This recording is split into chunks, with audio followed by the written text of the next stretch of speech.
It was a session on basic service delivery, water and sanitation. And I introduced myself as China Dodovu, the chairperson of Kokta Human Settlements, Water and Sanitation in the NCOP.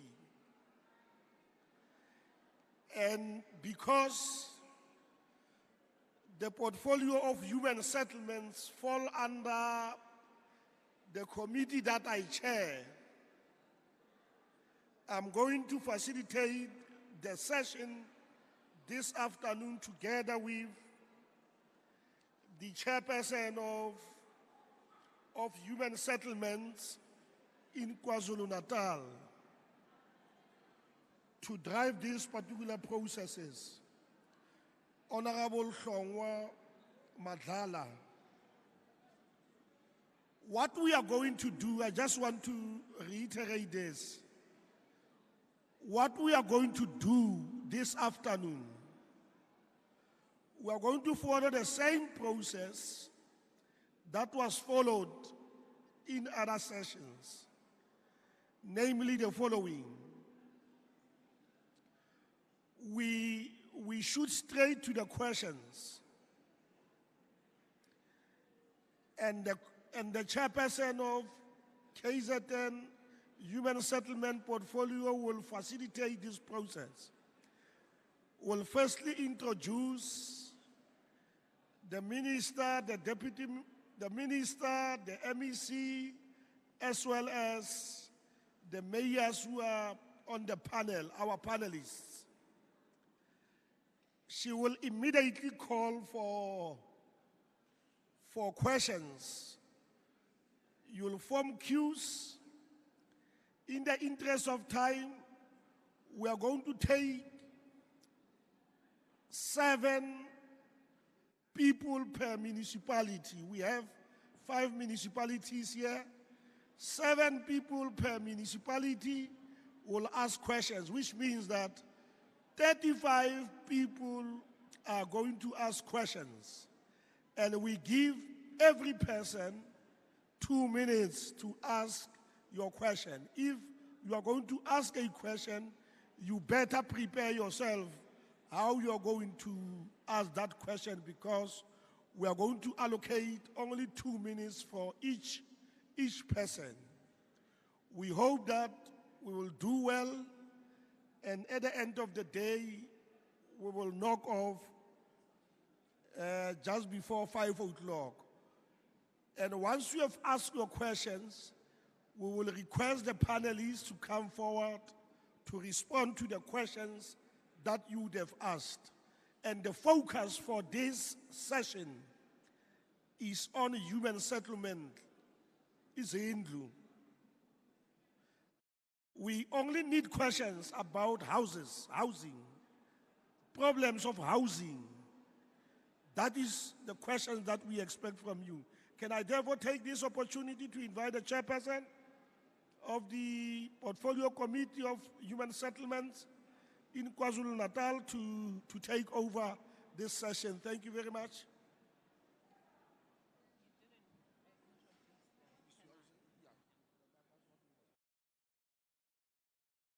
Thank you, Honorable Chairperson China Dodovu, the Chairperson of Human Settlements, Water and Sanitation. My name is Linda Hlongwa, Chairperson of Human Settlements, KwaZulu-Natal. Umsebenzi wami mfishane kakhulu, ngifisa ukwazisa phakathi kwethu, ngibingelele ngokuhlonipha ngqongqoshe wethu, uMamluku Kubai, Dr. Mahlaba, Sisisbo, Mayor Semdoni, Councillor Ukati, Councillor Uzungu, Mayor Semzwabantu Gwabini, siyabonga kakhulu. Sibingelela abahlonishwa, members of the legislature, members of the NCOP, councillors, induna namakhosi nabo bonke abantu abaseyindaweni ezehlukene, ngenze ukuthi khona nama abefundisi and everyone else.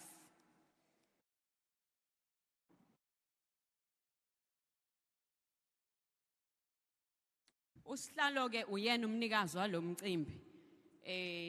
Nabantu abakhulu abasuka ku NCOP abalidwa ubaba Masondo, Chairperson we NCOP, nawo wonke amalunga NCOP aphakathi kwethu siwahlonipha kakhulu. Ngizocela imibuzo njengalokho eshilo. Izandla ezo7 omasipala abawu5, so labo bantu abantu abawu35. Okay, let me find out from the chair.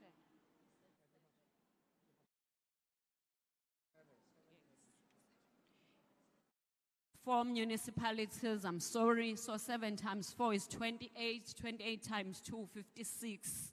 Kushuthi ama-minutes esiwakhuluma awu-56. 2 minutes, 2 minutes, imbuzo. Uma ngabe omunye sebuzile, please don't ask that same question. Vele ukholo ukuthi bazophendula uminister, omeya, district mayor wethu, nabo bonke omeya bala Ugu District. So ngizocela abantu bafome ama-lines, bangene beze kuma-mics. Sizobe sesithatha ama-questions, sibanikezele ithuba lokuthi baphendulwe ezintweni lezi ezingabalalisi. Abantu abaphakamisa izandla, ngizocela ukuqala nginotha abangapha, ngizoya ngala. So phinda futhi ngihlambe mayisikhathi sasivumela sikhombe. Ngicela ukukhomba nangiyumama weduku, navy coat, mustard shirt, buti, umama weqhiya elimnyama, bese kuba umama ngapha ongathi into iyiskotch. Ngicela nje ke nize ngapha, ngiqhubeke nangusisi we red shirt. Okay.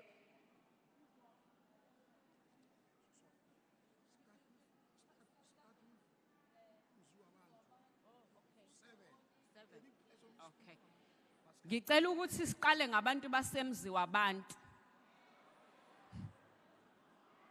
Mziwa abantu ngizoqala ngala.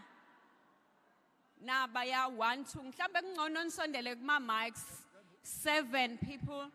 Nankuya abantu basemziwa abantu abaphethwe ukhansela uZungu mayor.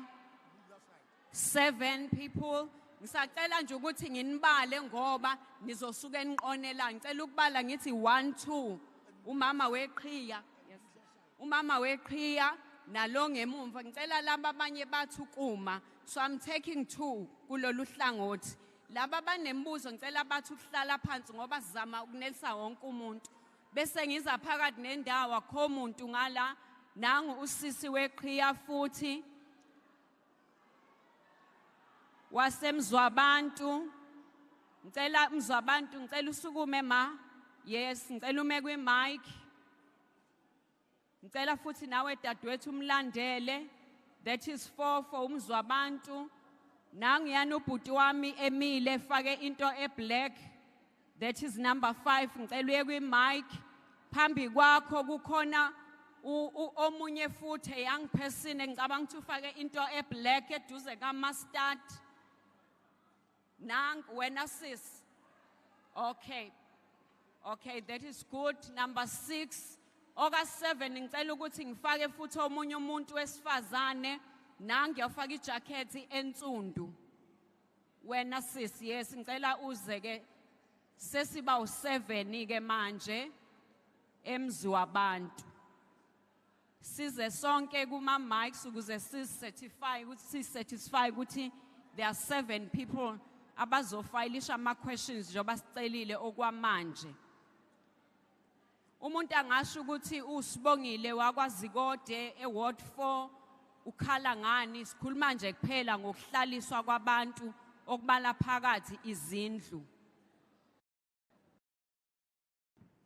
Ngicela loka 7 sizobuye sinithathe bafowethu izandla zenu zi right for now, but ngicela sinikeze laba bokuqala babuza imibuzo yabo.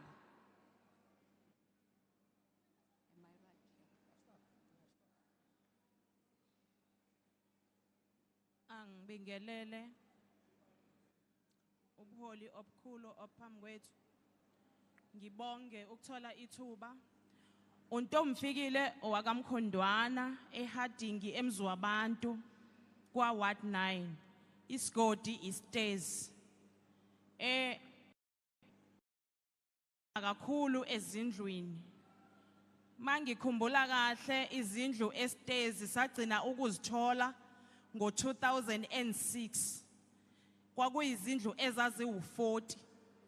Kodwa i-community ekhona kuleso sigodi ingaphezulu kwemizi ewu-500. U-Ward 9 awuzange umeleleke kahle wonke cause istairs sike saba u-Ward 8. Ugcine ukuthola izindlu usademarcatwe kwa-Ward 8. Usuka Ward 9 awukaze uthole ngisho. Even ama-shelters lawa ke ka-disaster, ama-shelters esaba nawo awakaze akhiwe, kwagcina kwakhiwe izakhiwo zesikhashana. Nazo kunabantu ekwafika iziza kwabekwa izilophu zona zodwa, abantu abangaphezulu kuka-10 abaneziza ezingazange zize zakhiwe. Kwakhiwa lawo ama-temporal shelters nawo angaqhubekanga. Ngikhuluma nje 2014 kunabantu abawelwa zizindlu kwaba ukuthi bazonikezwa ama-shelters bagcina kulethwe iziza kuphela bengenzelwa lutho. Singakuthokozela ukuthi kube khona into eyenzakalayo ngezindlu emzwabantu. Siyabonga ke kudadewethu Untomfikile. Angibingelele. Iyakhuluma. Angibingelele ngubuyiswa basi eWard 11 emzwabantu. La nginento ethi ngesikhathi kubhaliswa izindlu emzwabantu ku phase 1 no phase 2 kwakhona abantu ababesele kwase kuthiwa bazothola mase kwenziwa u phase 3 kodwa mase kwenziwa u phase ababesele ku phase 1 na ku phase 2 bazithola izindlu kwabhaliswa abantu esingabazi okuze kunezindlu ezingahlali abantu lapha emzwabantu kwa Ward 11 ezingenabantu esekudala zakhiwa abekho abantu akufanele ukuthi bangene kuzona ngoba kwabhaliswa abantu abangahlali kwaseHardingi ababengasalanga ngisho ku phase 1 na ku phase 2. Number 2 babethi mase bekubhalisile engicela ukukubuza la kwabezindlu uba kuyenzeka na ukuthi kuthi sowubhalisiwe inamba soyinikiwe nje bakuphuce lo number bangasakunikeza. Ngicela ukuthi ngiphenduleke lapho kuleyo ndawo. Number 3 mina ngiyacela ukuthi akube khona ubulungiswa uma sekubhaliswa lezi izindlu okuthiwa zisasele engingazazi nokuthi zingapi. Kube khona ubulungiswa bokuthi kubhaliseke labantu abasala ku phase 1 na ku phase 3 bese abantu bezindlu basilungisele lezindlu ezingenabantu ezingaziwa ukuthi zabhaliswa kanjani zibhaliselwani kungasangeni bantu ngoba lezo zindlu zisidalela igebengu. Number 4 lezindlu eseziphelile ngizozicelela azikaze zifakwe kwagesi. Ngicabanga bamhlamba izindlu ezikhona lapha zilapha ko 400 kodwa azinawo ugesi. Ngiyabonga. Siyabonga kakhulu. Kumambuyiswa sacela omunye. Ngiyabingelela. Mina ngumakhosazana Packets Ward 10 muzwabantu. Mina ngisacela ukwehluka ngizocela ukuxolisa. Mina ngizocela usizo le plastic. Ngiyacela. Ngiyazi ukuthi lento ekukhulunywa ngayo kuyona le mina engikhulumayo. Okay, siyacaptureisha kusofanele si-substitute umuntu mhlambe ngalaba balapha ya etendeni kwi-overflow. I'm told there's one person obephakamisile. Yes ma. Sanibonani, ngiyanibingelela nonke etendeni. Ngicela sithi ukwehlisa umsindo khona sizokwazi ukuthi sizwane. Sanibonani, ngiyanibingelela nonke. Ungisa wakashezi ekwadi yasemvuyo. Endaweni yasemvuyo izindlu ziyakhetha. Izindlu ziyakhetha Manje kufike aba-disaster bababhalisa abantu izindlu zingakhiwa kodwa bebebhalisiwe amagama bebekhona. Nginayo into kade ngiyiphethe izolo ngizoyiveza la eyiproof yaleyo nto abantu abazange bakhelwe bangakhelwa ngisho ama-shelter lana. Ngicela ukuthi izindlu ku-Ward 5 azithi door to door ziye kukhetha ngoba into ye-disaster into ehlezi ikhona mihla yonke. Mekufika iy'mvula vele zihlezi kuzoba ne-disaster. Into eyinkinga le mize efikayo emisha ifika idilike kwakhele bona kube kukhona abanye abasele emuva abangakhelwanga. Siyacela kakhulu ukuthi nje anisisize lapha ukuthi nisincede nje ukuthi nisakhele zithi door to door ziphela lapha eziphela khona bese kuphinde kuqhutshekwa futhi zakhiwe kanjalo. Ngoba manje siyakhala ngoba bakhona abasalayo uthola ukuthi umuntu sewele kaze kakathathu kodwa akakhelwe. Ku-2 room abhalisa ngakhelwe, ku-omnye 2 room abhalisa ngakhelwe, ku-round abhalisa ngakhelwe, kuphinde kushindlu hayi kungenzeki kwanto. Ngiyabonga. Siyabonga mami nomalungisa. Ngicela olandelayo. Cabanga ukuthi ubaba uGwabini umeya uyabhala yonke into phansi. Ngithanda ukunibingelela nonke. Masingathi nje kwehlisa umsindo ave sizozwana kahle. Angibonge President Direct. Engaliphiwa ekhaya igama uThami owakanyawo. Ngiphuma eWard 10 under umzi wabantu. Ngiphila kwisigodi esikuphumza location. Okuningi sebekukhavile mayelana nezindlu. Kodwa nami ngicela uku-emphasize lokhu ukuthi izindlu uma ngabe zezikhishwa zinamabala ziyakhetha. And uma ngabe wena ungazwani nekhansela ngaleso sikhathi ngeke uzuyithole indlu. Manje and-ke okunye futhi okukhona eWard 10 mengikhumbula kahle nami kudala zagcina ukufika izindlu zomxhaso kugcina ukufika ama-RDP kuphela. Izindlu zomxhaso kudala cathi sowuphelile 15 years kufike izindlu zomxhaso abantu abangazi baxhaseka kuzona. Cha ngicela nemnikeni ithuba bakithi aze express. Usho ama feelings akhe kuhulumeni wakhe. Nelungelo lokusho. Angibonga. Yeah, qhubeka Thando. Qhubeka. Ngiyabonga from direct. So esizokucela ukuthi uma ngabe sekuphuma izindlu akube khona isystem ezothi mangabe kunikeza izindlu kunikeze kuqala mhlambe at least kuqala abantu abakhubazekile noma kuqala abantu abangakwazi uku-afford ukwakhena izindlu. Ekwakheni mase kwakhiwe lezo zindlu lezo and sizocela futhi ne-government ukuthi awungasakheli izindlu eziwubuyaca please. Siyathanda nathi siyindlu emnyama ukuthi sihlale ezindlini ezi-right eziflashwayo ama-toilet sikwazi ukuthi nathi singaphumeli eminyango mangabe kunetha sikwazi yonke into isenzela ngaphakathi especially labantu abakhubazekile. So bese sizocela ne-government ukuthi uma ngabe ususakhela izindlu in the near future akusakhela izindlu ezi-decent ukuze nathi siwumthindlu emnyama siziqhenye ukuthi siphume kulela khaya. Ngiyabonga. Siyabonga kakhulu kuThami. We speaker number 5. Speaker number 6. Sanibona. Igama lami nguNonceba Ngwampofana from umzi wabantu eWard 8. Lana 2013 uRavi Pillay wafika eWard 7 ezovula izindlu wasipha nathi suWard 8 izindlu kodwa manje ezikaze ziqale lezo zindlu kuze kube imanje asazi ukuthi yini ebambile. So besicela ukubuza ukuthi yini ebambile ngoba kuke ngazi kodwa kule minyaka ephelile nje kuke kwafika kwethulwa usokontreka kwathiwa uzoqala izindlu kodwa namanje lezo zindlu azikaze ziqale kodwa kwaku-2013 kwethulwa lezo zindlu. Ngiyabonga. Siyabonga kakhulu sisinonceba.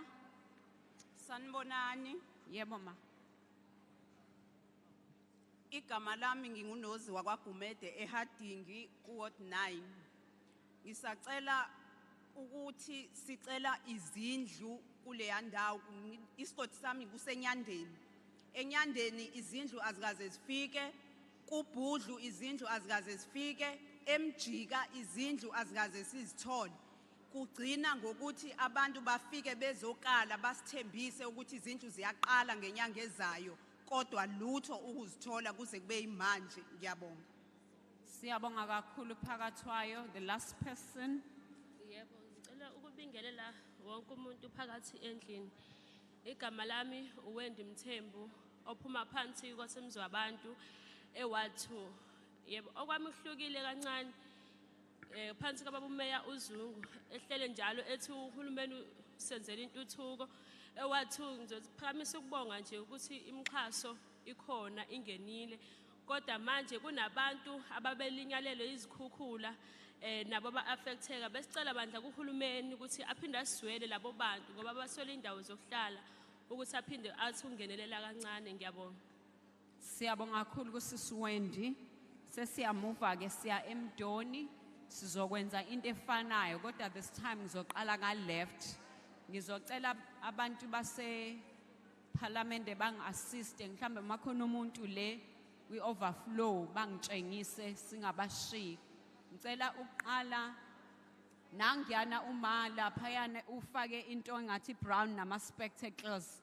Yes ma wena uqala. The second person is there at the back. When impela bhuti okhombe khanda, yes. The third person nangu efake iskotshi. Ngizama ukustrike ibalance mhlambe ngicela lo bhuti wesikotshi yes phakama bhuti nize kwimic ukuze ngibone kahle. Bese ngiwelela ngala ngizocela uma nangu la phambili efake ama earphones yes. Nangu my othinte ekhanda wena kanye. Ngicela kuphakame wena nangu mangemva kwakho omile. So that is 5. Ngicela ukwelela ngapha kuMaster Jersey. Yes wena sisi. Ngicela ke ukuthatha futhi nangiya ubaba ngemumva lapha brownish yes. Brownish top. Cabanga ukuthi sesiba yi7. Umdoni municipality. Kodwa umuntu mayisebuzile omunye umbuzo siyacela ukuthi ngihlambe omunye ahoxe. Umuntu ebengimkhomba wesikotshi ilo ofake yes lo petty phone. So it's 1 2 3 4 5 by 7. Ngizocela ningivalele bafowethu ngemumva bese siyaqala. Ngicela uqale mawami. Ngicela ukubingelela umphakathi wonke nezikhulu zethu ezisivakashele. Lana umamgcobo lo wasemdoni kuWard 9. Umbuzo wami oqala nje ngicela ukubuza ukuthi kuyenzeka yini uma ubhalise indlu wabese ubona ukuthi mhlambe niphayilishile khona ubaba noma nogogo endlini ubese ucela umuntu omunye ukuthi akubhekele indlu wena uzama ukuyobheka indlu ethe xaxa noma indawo enendawana ethe xaxa ubese uthi akakugadele lapho kuloyo ndlu. Kuyakwazi ukuthi kwenzeke uma sekubhaliswa amatayiteli ubese wena kuthiwa akubhalise lo muntu okendlini wena ubese ubekwa eceleni. Wena owawubhalisa ekuqaleni ubese kuthiwa wena iba aside bese kubhalisa lo osendlini. Iyenzeka yini into enjalo? Umbuzo wami wesibili umi kanje. Sineyinkinga zezindlu endlini zelokishi lethu esinalo. Mhlambe asithi mhlambe u55 uphinde uthola u55 kwenye indawo kodwa usho abantu abahlukene. Leyo nto sinenkinga nayo. Okunye kwesikulandelayo futhi sinabantu abahleli emzini yabantu abangenayo indawo yokuhlala abadilikelwa imizi. Ekuqaleni bafika abaka disaster bezoba sabhalisa kwathiwa sibhalisele abantu abadilikelwe izindlu. Ekugcineni abaka disaster bafika bawathatha ama forms bahamba nawo bahambe behlola lapho la kudilike khona. Emveni kwaloko ifeedback asitholanga kwathuleka emveni kwaloko. Okugcina ke manje endaweni esigodini nje esakhe kuyona mina esigodini sami engakhe kusona. Igama lesigodi ma? Isigodi kukaMancwane uMgwempisi. KwaMancwane. Yebo kwaWard 9 kuMdoni. Izindlu zemxhaso ziwu4 endaweni. Ziwu4 yonke imizi ayichasiwe. Kunabantu kulabo bantu abaxhasiwe kuxhaswe abantu abanezindlu zokuhlala. Labo abangenazindlu kunabantu abanodonga olulodwa ucezu olulodwa lendlu babe sebafaka uthayela bahleli kulozo abaxhasiwe. Ngiyabonga. Siyabonga kuMamNcobo. Uthandiwe wakamzizi Ward 17 kaGqayinyanga. Mkhulu ku Ward 17 khona nabasuka ngasenkosini abangalithola iphoxekile siwumdoni sisi. Ubaba ucele sibekile ama-ushes ethu sonke umdoni wonke avanga uphathe umdoni. Akasibingelelanga thina umdoni babingelele bonke.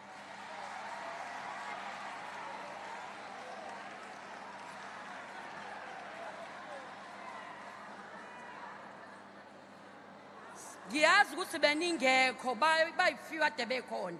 Akasibingelelanga zonke izinto zethu esicele kuyena. Akavanga zibale.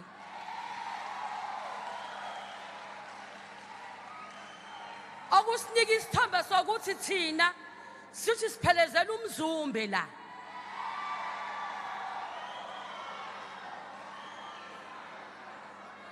Engicela yoke sicela izindlu lezi eziwe kompheme namanje zihleli akaze zipheleliswe ngoba sifuthi makufika ingonyama trust nathi ke sibona izindlu zamathals emandawe ngoba sazi uthayela loba ngumsindo malini izulu bese kuthi number 3 sicela labantu abakhe endaweni ezimbi nabo bakhelwe kungasho ukuthi wakhe endaweni embi ugandaganda kanti owana kona ukuthi uvula umgaqo ozokuthi ufike lapha yabayo kwakhela abantu izindlu.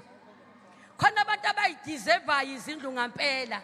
Khona abantu obonayo ukuthi hayi noma ngakhela umxhaso kodwa le ndlu akayidingi. Niyangizwa ngitsini? Bese sicela ukuthi ke lemgaqo eya lokhuzwa esivela manje kade kunethe kakhulu ekuqaleni ayikaze yenziwe. Asisayicela inkwali. Sicela ukuthi ukhonko ngoba inkwali iyahamba every day. Futhi ni waste imali yeni kumatha ngoba inkwali nayiphaka namhlanje linethe kuphinde kuguguleke. Siyathoba kakhulu. Bese kokwesithathu abantu baka disability sicela nibacabangele ngezindlu enizakhayo ukuthi akwazi ukungena ngehoodshare akwazi ukuphuma ne-toilet awukwazi ukuya e-toilet izulu lina uhamba kabuhlungu mina ngiphuma nethi izulu ngoba imlezi zami iweek sangangaphuma ngaphuka phehle nganenezeleka lokho ngiyikona izulu how much bamuntu ohamba ngehoodshare yena ezwale e-toilet ngaphandle sithi manakhe izindlu bese nabo nibakhela ama-toilet ngaphakathi akwazi ukuzenzela yonke into. Kunobaba wakamaphumulo ongaboni emahlweni ngicabanga usena 4 years kunenkinga yakhe akakhelwa indlu uhlala ku tin house ku Ward 17 mawuqala uGqayinyanga uthi uyanyuka ungena ngo left wakho namanje mawufika emzini wakhe uhlala endlini kathayela akabona emahlweni wangabona akhona amanye ama pictures engangawasendwa kwabanye kwi group yethu phansi ungabona ukuthi kunjani akaboni lo muntu manzulu la Goqa ke manje mama sengiyabonga kodwa manje imicabanga ngicabanga ukuthi indaba yakhe iyaziwa nasemdoni uma kuqala ukwakhiwa akeqala ngalabantu abayidingayo into. Siyabonga kakhulu kuMamthandi.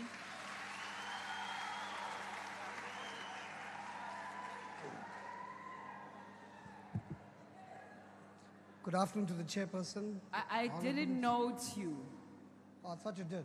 No, I noted the other guy, the other one, the other Scotch guy. But I could just be lenient, just give you time to speak. Okay, thank you, Madam Chair. My name is Freddie Maestri. I'm from Ward 10, Ugu District Municipality. Very good afternoon to all the members. Protocol followed. Honorable Mayor Mkati, thank you for listening to our concerns. My main issue is about the housing sector in Ocean View, Ward 10. Yesterday marked 162 years for our indentured laborers that landed here. I'm the 4th generation that has been here since our forefathers worked the land with the Crook brothers on the sugarcane fields. Hence, up till this day, they are living in the barracks with no ownership, title deeds, nothing of that sort, and we're giving eviction notices later on. What we are asking and pleading for is basically some sort of acknowledgement that people are now not going to be evicted from the premises and given their title deeds to the barracks. Secondly, those houses have been so old that they haven't been refurbished. They've got asbestos roofing, there is no halls for functions. We've got 90% of the people that are aged. Over the ages of 70, the oldest is 86. That leaves us without any health facilities, maintenance, nothing of that sort. I've addressed this with the mayor earlier on, but we will be setting a meeting and that's what we want to bring. Second of all is the transportation and the health issues, which we will discuss at a later stage. I understand I've got 2 minutes. But the issues of there is no housing in Kelso informal settlement. What is the place called? Kelso. That's also under Ward 10, Ugu District. There is about 500 families that don't have no development whatsoever, sanitaries and whatsoever. We are looking at small housing development like RDP housing that we will address at a later stage, but we hope we are bringing our messages across in a very humble manner and requesting this issue to be addressed. Thank you so much for your attention. Your name again, sir? Freddie Maestri. Maestri. Thank you. Thank you very much, Mr. Maestri. Mbingelele igama uXolani waKantini umdoni Ward 14 eMandawa. Imibuzo yami cathi iqondane nodokotela ubaba Siza ngesound bathi kusi-adjustela ama-mic sengathi ane-feedback adala kube nomsindo nathi-ke mhlambe masingathi ukwehlisa ukukhuluma kuzoba ngcono kakhulu so that our panelists are not disturbed. Qhubeka Xolani. ngibonge ma umdoni ngizothatha ngokwe-cluster because housing wase kubu 14 16 17 kuyi-cluster so lapha sine crisis shuthi khona abantu abakhelwa ku phase 1 izindlu zokuqala nje zakhiwa ku phase 1 unfortunately asazi kwenzekalani abantu badilizelwe izindlu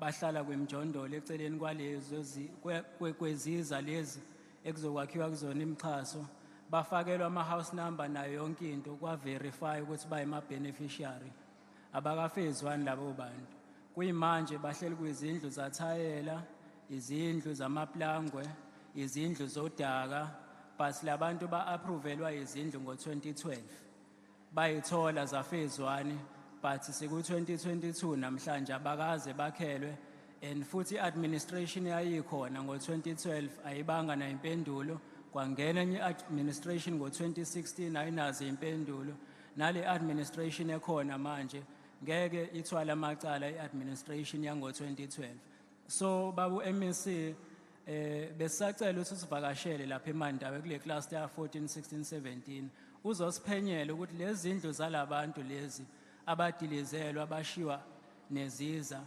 imali yayapi noma izindlu zabo zayapi ngoba maybe reapply labantu kuthiwa banazi izindlu ba-approvelwe so kuyisono le nento ebuhlungu kulabantu laba kuyibona bona abayideserve abantu abanikwe izindlu kunaloko khona ama-beneficiary akhona manje amasha anikwe izindlu abeka kuzona amathuluzi afaka nezimbuzi kuzona but labantu kuyibona bona abasahleli kwizindlu zodaka nezindlu zamathayela namaplangwe basalinde imixhaso eksekuthiwa indaba yabo ayisakhuluma but bayima-beneficiary kuyimanje bahleli kabuhlungu so besacela nis-investigatele indaba yaka phase 1 kwi-housing project yaka Ward 14 16 17 ukuthi izindlu zalaba abantu zayapi mewukuthi kumele kuboshwe abantu ababoshwe. Bese ngidlulela kule project yase Sonti Farm ekwisemzini. Lapha yakwathathwa abantu baseSanatani, abantu abafike ngokuzosebenza, banikwa izindlu ezinama-tiles, ezinamashawa ngaphakathi nayo yonke into. Kwathi abahlali bendawo kuyibona kumele banikwe izindlu, bashiya kanjalo. So babu dokotela siyadinga intervention yakho as a human settlement ukuthi usitholele ukuthi kahle kwenzakalani ngalaba bantu ngoba indaba yaba isakhulunywa. So singajabula kakhulu nathi ukuthi sithole iclarity. Bese sengivala ngicela ukuthi kuzona zonke i-structure. Yes. Kuzona zonke i-structure lezi ezikhona zaka housing ngoba le inkinga lezi eziba khona emawadini uthola abantu izindlu zabo abasayitholi. Lezo inkinga ziqala kwama PSC la khona abantu abangekho informed ukuthi udaba lezindlu lihandlishwa kanjani nama beneficiary prioritization yabantu ekuyibona kumele kuqalwe ngabo kugcinwa ngabo bese kuthi kumele kugcinwe ngabo kuqalwe ngabo. Ngiyabonga. Siyabonga kakhulu kuXolani. Sanibonani nonke ikhulu zami. Ngibonga ithuba engilitholile. Igama lami umxolisi ngwakaziqubu kwaJuni. Ku-Ward 2. Ikhansela lingiphethe uMadlala. Mina engisukuma nakho nje esinakho thina sikaze sithole lutho nje. Endaweni nje yangakithi asikaze sithole lutho. Into esiyitholile njengamanje kufana nokuthi eyabo. Sakhelwe iholo lethu esilakhelwe lona lapha ine iphethe icele. Ukhiye ukuphi ukumdoni noma ufuna ukulisebenzisa ukhiye ukuphi uhlala kumdoni ngeke uzulukwazi ukulisebenzisa iholo esinalo. Ngizocela nje ukuthi sonakalele nje kakhulu ngakithi. Disaster sicela njalo sibhekela nje ama-bridge nje akakhulu lutho nje akuhambeki emgaqweni. Siyacela ukuthi nje ke nifike nathi nizosivakashela njengoba nivakashile la. Nizosibheka nje kuphela kuyilokho kumina. Ngiyacela ngiyabonga. Siyabonga mxolisi. Speaker number 6. Sanibonani. Ngiyabingelela kakhulu izikhulu zami. Ngibingelele nomeya wami ngokukhethekile egameni lika Jesu. Bazalwane ngajwayele ukushumayela ngiyaxolisa. Ngicela sinikeze ithuba umakhulu 2 minutes ma. Isikhalo sami igama nesibongo neward. Okay, mina nguntombi kayiso kaGumede ka Ward 17 eMandawe ngaphansi kwaMama Nkomo, ikhansela elingiphethe. Inkinga yami noma isikhalo sami sithi kunezindlu zokuqala ezakhiwa kuqala nje kuthiwa kubhaliswa izindlu zayibhaliswa kwababu Oscar esaphila ubaba uNzama zabhaliswa zavele zakhiwa nje kanje zaba amahholo kwashayelelwa zangakhonkwa phansi ziyadilika amawindi ayayixegela awukwazi nokuhlala kuyona ngokukhululeka ngoba zakhiwa kodwa azange checker abachecki bezindlu bathi izindlu azilunganga asingahlali kuzona sizohlala kuphi sasahlala kuzona noma zinjalo kungena nje umoya uyayiphumela ngala nangala izindlu zokuqala nje lezi ezakhiwa eMandawe emveni kwaloko ke mangabe uthi ukhuluma ngendaba ukuthi ufuna ukulungiselwa indlu sekuthiwa manje ke yisalungiswa izindlu kabili indlu umuntu akayibonele sikubhlungu ngoba phela lozo zindlu zazakhela ukuthi sihlale kuzona manje asikwazi ukuhlala kuzona ngiphinde futhi isikhalo sami sesibili njengomuntu ohlala endaweni yaseMandawe ngisebenzisa idolobha iScottsburg nomzinto lapha ngifakazela abanye asinawo ama-toilet ukuthi mangabe uphuma noma isesitolo kaCheckers uhamba uchama mangabe uthi uyocela eclinic ngoba ama-toilet asaphela avandalizeka phela bathe eclinic hamba uyochama esigangeni umuthi uyocela ehholo likamasipala eliseduze kwalapha kamasipala kuthi wahamba futhi uyochama esigangeni la kukhiwe ihholo likamasipala leli akuwona ama-toilet omphakathi sinaloyo nkinga emzinto umasipala indawo yakhona yokuthola ukuthi uzithuma uye etoilet ukhokha u5 makufanele uyoyithuma endaweni kamasipala kungenzeka kanjani siwumphakathi sikhokhisa uye ema-toilets akamasipala ngicela ukuthi bandla nisilungisele lokho njengomphakathi njengePhalamende lethu kakhulu ngisho emakhaya toilet ama-toilet esenzelwa wona awemgodi ebusuku uyasaba uphuma uye toilet liphinde lishintshwe noma ungathi uyobhalisa kuthiwa unalo itoilet nali limile egcekeni. Ngiyabonga. Siyabonga kakhulu kuMam Dongayise.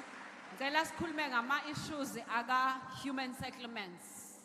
Ngiyabingelela ngikhuluma noZinhlwa kaLikhozi eward 19. 2 minutes.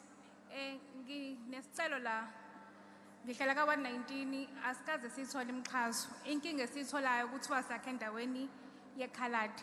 Bengifisa ukubuza kuMinister ukuthi ikhona ni process eyenzakalayo ukuthi sikhwe nekhaladi ngoba ayikazi ingene. Mase ngiba nombuzo khona umuzi lapha Ngicela uphindele uMinister. Nicela ini? Besicela ukubuza ukuthi ikhona ni process eyenzakalayo ukuthi basikhume nekhaladi ngoba mesizwe Ikhaladi? nekhaladi yebo. Kaladi. Yes, ikhaladi yes. Ngoba kuthiwa siyakha endaweni yalo ngesikwazi ukuthola imixhaso.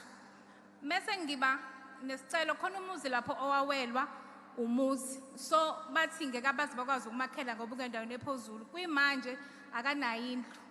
Bengifisa ukubuza ukuthi ikhona indlela abayenzayo ukuthi bamfunele indawo la bazomakhela khona. Ngiyabonga. Igama Sizinhle. Siyabonga Sizinhle. Last speaker.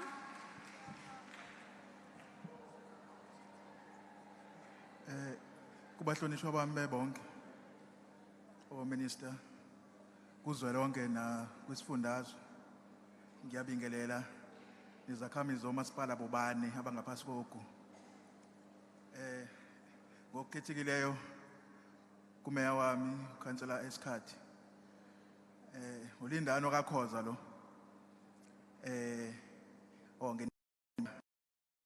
Jesu Christ ngiyiCatholic. Nginenkinga ngulindano kaKhoza ku Ward 5. Ngicela sehlise umsindo sinikeze umkhathini ithuba lokuthi akhulume nohulumeni wakhe. Ulindano kaKhoza ku Ward 5 kwaDumisa. Ngiyengibuke ke endaweni eziningi kakhulukazi zasemakhaya ngaphansi komdoni kakhulukazi. Sinenkinga ukuthi sakhelwe kakhulu amahholo. Siyawadinga yebo. Kodwa kunenkinga ukuthi ke manje awakadiwe. Engathi kunokulahleka kwemali okwenzakalayo ke lapho. Amahholo asikwazi uvele sakhe sishiye nje kanjalo. Imali eningabi le esuke isetshenziswe lapha. Uma ngase kwenzeke noma ngaba wenza inzuzo awafaka lutho ebuyisela kuhulumeni amahholo. Kodwa ngoba sakhiwe phela kwaSpendo. AkuSpendo phela kwi-security. Security ayigadi infrastructure lapha. Ukuze sikwazi ukuthi singaloko siphinda sakhe sibulale asiphambili ke lapho. Bese ngibuyela edolobheni lami elincane uMzinto. Umzinto konke engikhathazayo lapha eMzinto. Line side elilodwa kanti ama side mabili. Siminyene endaweni eyodwa ngerank. Uma ukhuphukela lapha ngaseposini uza ngala nganeno la sasirenko khona kudala. Umzinto awusekho lapho. Bengicela ukuthi uzame ukuthi unwetshwe ube kabili. Ube 1 in 2. Lapha ngezansi kube khona irank ezoba nganeno ngala. Thina siqhamuka ngaDumisa. Kube khona le ngale. Ukwazi ukuthi nezitolo zande. Sithole esisodwa noma ezimbili zezitolo engathi izinkudlwana. Abantu basabalale nomzinto wonke lapha ya. Kuthi kulungiswa nomgwaqo masingena lapha ngoba hayi kuvele kubhampa into ongayazi singabe sisazike. Bese esithathu ngikholwa ukuthi ukugcina. Khona lo mgwaqo wethu. Impela babukhosi. Khona umgwaqo wethu uR612, R612. Ayikhona. Kade umswela ushaya ngered card lo mgwaqo. Angazi kana abafana bemangaka ama red card. Imgodi lapha yana iyavalwa iyavuleka imvula iyaqhubeka phela nokuna. Sicela ukhukhulwe wonke lo mgwaqo. Usuke eParkrini kuyofika lapha eMacrossini eBhulu. Wenziwe kabusha. Ngoba ngikhumbula kahle ngangisewumfana sengiqala ukubampe ivu manje. Wenziwe lo mgwaqo umusha wonke. Ungenzeke yini manje ukuthi uphinde ube musha? Siyabonga. Ngiyabonga kakhulu. Ngicela sithatha ama-issues aka-human settlements. Sishayelele kuwona kakhulu ukuze sithole ukuphenduleka. Ngicela ke abantu baseMzumbe. Sengizoqala ke lemumva shuthi ngizohamba ngemumva kakhulu. Uma sikushiya asikushiyi ngoba singakuthandi, it's because of time. So right wami ngizoqala le muva kubhuti wento red. Yes, first speaker. Ngizohamba nje ngithi kodwa ngemuva. Nangiya we top white. Yes, but exactly low. Exactly low. Ngiyabonga kakhulu. Ngizoza futhi neno nangubaba ufake ikepisi. Speaker number 3, kepisi ngicela nisukume kuze singalahlekelani. Speaker number 4, nanguma ufaka ama glasses. Yes. Speaker number 5, speaker number 6, nangubhuti. Yes, isandla sakho siphakeme. Ophakamisela umalo wedukela imhlophe. Ngicela kube uyena speaker number 6, speaker number 7 nangu. Just next to you, yes. That's speaker number, I think that is 6. 7, ngicela ukubuyela futhi ngale ku navy coat. Sizobona kuyenzeka ukuthi imibuzo i-overlap ufica ukuthi ubuzobuza kodwa omunye abuze. Asiphuthume ke sime njengokukhonjwa kwethu. Mzumbe.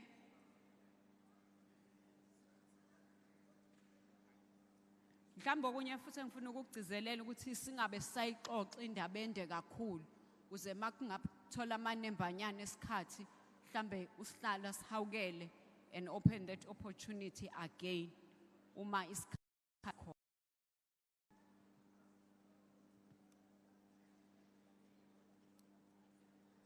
Angibonge, ngicela ukubingelela izikhulu zami ezila kule ndawo namhlanje.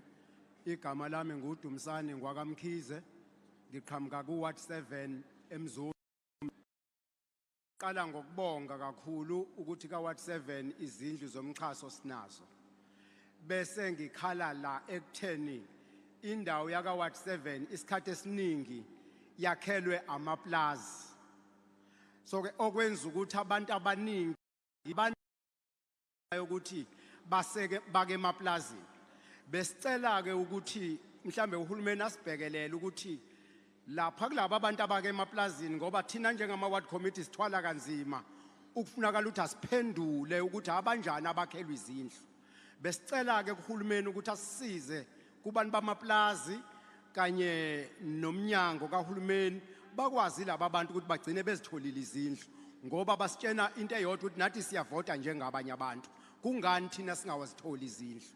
Ngibuye ke ngidlulele lapha ya uWard 7 uXhantile ngikiuvidi yasemahlaya. Emahlaya kunenkinga yokuthi kunehholo esalithenjiswa ngo2017 kwathi ngo2018 inhlabathi babuya ngo2018 bezochecka ngazi babezocheckani kuze kube namhlanje sibambela imhlangano egroundini. Liyana liyaduma libalele sike groundini. Ngawuke yiloko bengicela uthi nje sisizakale kona kulela holo lasemahlaya. Ngiyabonga. Siyabonga kakhulu Khabazela. Cela esinye speaker number 2. Nginibingelela igama lami nginguDavid ngwakadlamini ngiqhamuka ngaphasi koMzumbe Municipality.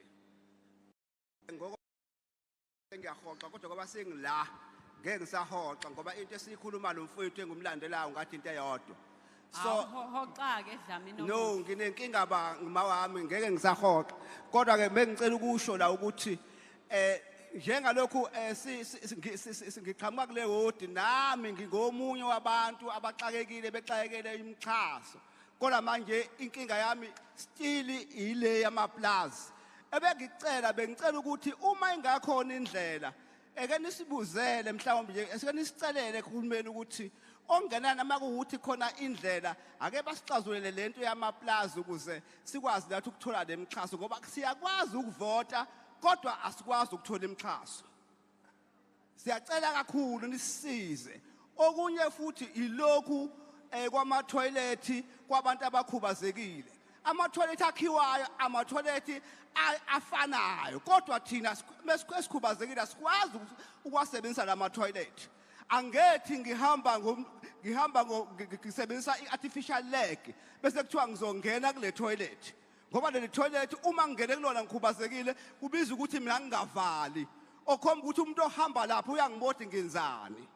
Ngiyacela kakhulu ukuthi uhulumeni asisize asenzele ama-toilet afanele ukuthi siwasebenzise njengabantu abakhubazekile. Okugcina bengicela ukuthi ongenani uma ukuthi inkinga yezindlu isekhona baqondana nathi thina sihlala emaplazini kube khona noma mhlawumbe lezi eziyima special ukuze abantu abakumanje nginabantu abayinkinga njengoba ngisebenza emphakathini nje ukuthi menethi izulu ubone ngayo enekile okukhomba ukuthi unethwe izimvula akananto engasakhosele kuyona. Ngiyabonga. Siyabonga kakhulu kuba Mdlamini. Speaker number 3.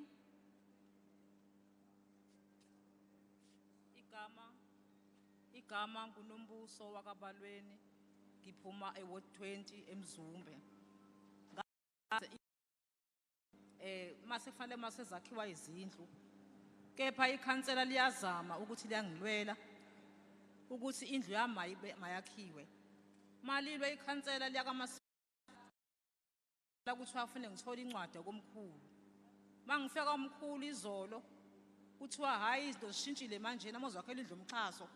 Kufanele uveze ukuthi ubekiwe yini. Uma ungabekwanga ngeke uyithola indlu umxhaso. Ngiyayitshela induna ngithi mina ngihola impesheni okukhubazeka. Anginawo amandla ukuthi ngingabekwa. Ngakhelwe. Ngacela indawo kamakhelwane wayesenginika indawo ukuthi ngakhela umxhaso. Ithi induna kumina hamba uyitsheleke 2400. Ngibuza ukuthi imali engangizoyithathaphi ngoba le mali empesheni ngiholayo ivele kwayona iphelele ezandleni. Kufanele ukuthi ngondle izingane. Ithi induna akukho okunye ngakhuluma. Umbuzo wami uthi kubantu abazindlu uma izindlu zifika emakhosini kanti amakhosi akazi ukuthi kufanele izinduna namakhosi nezinduna namakhansela kufanele kubhekelelwe abantu kufanele bakhelwe. Uma uxoshwa umuntu okhubazeka kuthiwa iyangalaphi ngoba vela awunamali onayo imali ekhona ukuthi ukwazi ukuziphilisa nabantwana. Ngilala izolo ngihlukumeze kakhulu induna ingixosha ithi hamba uyitsheleke imali ngoba ke kuzokwakhelwa indlu. Ngiyabonga. Siyabonga kakhulu sisinombuso. Number 4.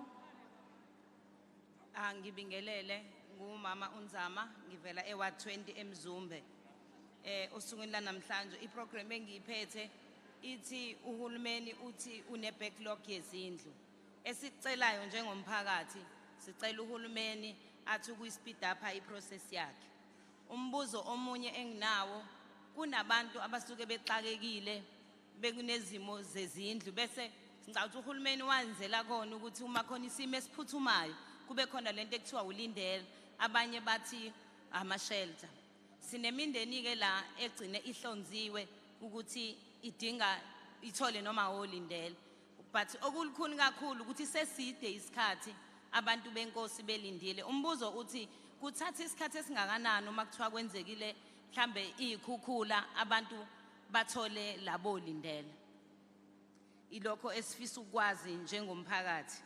Okunye esicelayo njengo-Ward 20 Ward yethu location yasikhipa kwamanye yasibeka eceleni senza iward entsha iward 20 iward yethu asinalo ihall. Ezindlini izindlu zabantu base ward 20 ziphume eward 17. Abantu thina esithole izindlu ku ward 20 sigcina sesingasazi ukuthi siya ngakuphi uqala wazi noma indlu yakhe iphumile noma ayiphumanga. Siyacela ukuthi sihlukaniselwe izindlu zase 20 sibe nama list ethu i-leadership yethu ikwazi ukusilekelela sisubmit khona. Siyabonga. Siyabonga Mama Nzama. Speaker number 5. Yebo sanibona ngiyanibingelela umkhandlu. Ngeke ngisakhuluma kakhulu umthetho wami bengizokhuluma kakhulu. Ngumandla Mathini Somandla Mtambo umfabo wekhansela lele lashona. Ziningi inkinga ezikhona kumasipala wethu ezisikhungete namawadi wethu. Engingazi ukuthi singathi mangabe sithi siyazikhuluma ngoba kwenakele emuva singazikhuluma zithini. Soke engizokusho kumina siyakhuluma nje sisonke. Sinesikole lapha Old kade ngiyekhona siyokhuluma khona. Izingane ziyakwazana. esingazi ukuthi njengoba sikhwazana nje sibangani. So ke ngiyafuna ukuthi umasipala wethu kube nendlela yokungenelela la kwenakele kakhulu ngalendlela engingazi njengoba ngiguga mina ngendlela ekwenzeka ngayo esikoleni ukuthi kungalungiseka kanjani, kodwa kulele kubani, kulele kuthina sabazali kakhulukazi futhi. Singakhuluma nje nomkhandlu kodwa kulele kuphi kuthina sabazali kakhulukazi. Sonke umasipala wethu kongenelele ezikoleni sibone ukuthi singakhani kanjani kulezi zikole kwenakela izidakamizwa ziningi kakhulu. Kubuye imeya yethu nayo ikhona. Kunengozi enkulu esazokwenzeka la erenki ngendlela ekubole ngayo engingazi ukuthi nama-ona wamatekisi akasakwazi ukuhlanganisa ayozama ukubona ukuthi le nto elapha erenki makuthiwa ilungiswe ingalungiseka kanjani. Kumosha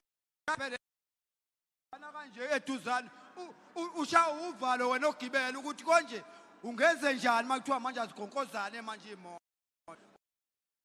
Le nto le lapha bekufanele ungashaya into elapha ya erenki ngoba izomosha yonke le mali esithi siyayifuna la kuhulumeni. Makuthiwa kufela makuthiwa kufa abantu nje lapha erenki, imalini ezomosheka elapha erenki engamosheka efanele umasipala wethu uyibheke. Wani ke ngiyacela usakhumbula baba uMntambo ukuthi sikhuluma ngento yezindlu kakhulukazi hlaliswa kwabantu. Ngiyakhumbula sengiyakhona ke manje na izindlu. Sengiyakhona ke manje izindlu. Sengiyakhona ke nama toilet. Hayi ke ngicela nehlisa umsindo. Baba uMntambo into eyodwa nje akwakasho lutho ngo-human settlement, sakhulume nje ngokunye. Sengezindlini ke manje. Sesiphelile isikhathi sakho. Kodwa kufanele ngiye ezindlini ngoba sihluphekile. One issue zoyisho hayi okuningi ngoba ukhulume ngezikole nokunye. Ukuthi masipala wethu sinikhonzile amathuba nesinika abemancane kanti ziningi into ezikuthina ezishisayo. La ngaphakathi kuningi okushisayo efanele sikuphalaze. Kodwa manje isikhathi sesincane. Kodwa manje futhi nizobaleka futhi nisishiye sinje. Izindlu asinazindlu. Umbuzo engibuzayo ngicela sehlisa umsindo ngoba nanku umbuzo manje. Ifike ekhanseleni eli-1 na. Eward ba? Ka-Ward 11 akukho lutho akunyakaze ngasazi ukuthi kwenzekani. Useward bani baba uMntambo? Ward 11. Ward 11. Ward 10 kuyanyakazwa. Ward 11 akunyakazwa sazi kwenzekani. Sicela ukuthola ukuthi kwenzekani. Sengiyaphela lapho. Siyabonga baba uMntambo. Ubuzosibhobokela. Asiqhubeke ke ma. Ngicela sithi ukwehlisa umsindo ukuze isikhathi sethu singahambi singenzanga lutho. Sanibonani. Lokhulumayo ka Ward 16 eNyonyani. Lapha ka Ward 16 sinenkinga. Sicela izindlu kuthiwa ngesikwazi ukuyithola ngoba thina sike endaweni yeplaza. Iplaza itrust ingonyama trust. Sisacela ukubuza ukuthi ngoba indlu bazithola kanjani bona sibe sike plazini futhi ama-toilet sinawo siwanikezwa kanjani ama-toilet sibe sike plazini. Sicela nje izindlu futhi sicela izindlu ezinhle ezinama-tiles phezulu. Siyabonga. Siyabonga zamacele. Sanibonani, ngithanda ukubingelela ubuholi bethu obuze ebantwini. UMamDongcabe lo wase-Ward 10. Ngicela sehlisa umsindo ukuze simuzwe. UMamDongcabe lo wase-Ward 10. MamDongcabe Ward 10. Yebo. Ngisathanda ukuqale ngibonge ikhansela lethu lase-Ward ngendlela asebenza ngayo. Uzama ngawo wonke amandla ukuthi service iward yonke. Nakuba iward yethu inkulu kakhulu. Besacela ke ku-human settlement. Njengoba izindlu ziba u-300 bese zigcina seku-15. So abantu aba-understand ekuhlaleni ukuthi izindlu kanjani zibe u-15. Sekufanele ukuthi sichazeke. Besicela u-human settlement makungenzeka ukwazi ukuthi usedele izindlu. Abanye siyazi vele ukuthi ngenxa yesimo sokuthi abanye abantu abasebenzi kona ngokomthetho nje uhulumeni engakabi khona ubaba okwakumele afanele akhindle uhulumeni wafika ngoba ezolekelela kodwa siyacela ke ngoba sekwenzekile ukuthi uma kwenzeka uhuman settlement usibhekelele ngoba iwadi yethu inkulu kakhulu ngiyabonga. Siyabonga Mama Doncabe. Sesiphethile ngomasipala wethu uMzumbe siya ku Rain Konyeni ke manje. Uzoqala ngawe se with a head. Nangu sisi we skirt screen. Black dress. A yellow shirt. That is 4.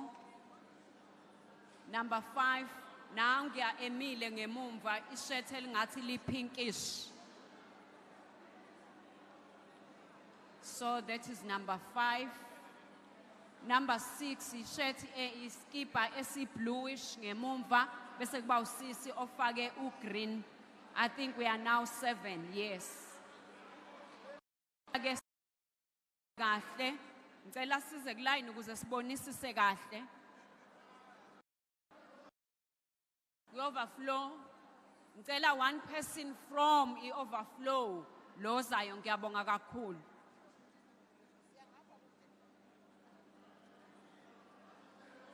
Ngicela ukuthi uma singakhonjwanga singaphazamisa umhlangano sizoqhubeka nje sibone ukuthi siyasithola isikhathi. Angikhumbuli ngikhomba uma lo hamba lapha loya angikhumbuli ngimkhomba. Cha uma nangiphambi kwakho nento red angikhumbuli ngempela ngimkhomba.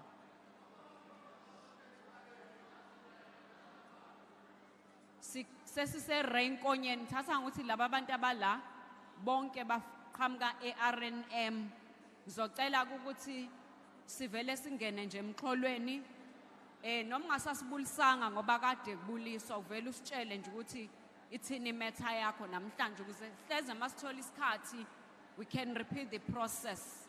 Ngiyacela ke ukuthi siqale. Speaker number 1. Good afternoon, sanibonani. Cela nje sehlisa umsindo ngoba kuyabaphazamisa abaholi bethu la ngaphambili bengagcina bengasizwanga kahle. If you may just honor the session ngiyazicelela. Good afternoon, sanibona. Good greetings to all the leaders. My name is Ibrahim Sheikh from Ward 13, Rain Konyeni Municipality. Stick farm in particular has no human settlements whatsoever. We are still waiting 28 years later. We have 2 pieces of land that we have identified that we can put human settlements in there and provide housing for the people. And there seems to be no progress in that regard, and I'm here today to ask Parliament to engage and get stick farm prop. I'm going to spend the next 45 seconds to explain why, but I'm sure it is the same across the country. Are you the War Room Secretary for RNM Ward 13. I am a Ward Committee member for RNM Ward 13. Continue. That you want more? No, please continue on your matters, not on the CV. Okay, because I wear many caps. I wore this cap for Becky Tele today.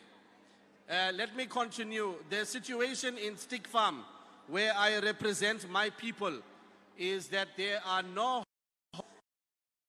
privately owned land, and I use the word privately owned land in inverted commas because as much as people are living there for 20 or 30 years and working in the farms, they still do not have a right to where they are living. And I had a terrible example when in April, when the floods came, whatever houses or shacks that the people were living in was destroyed.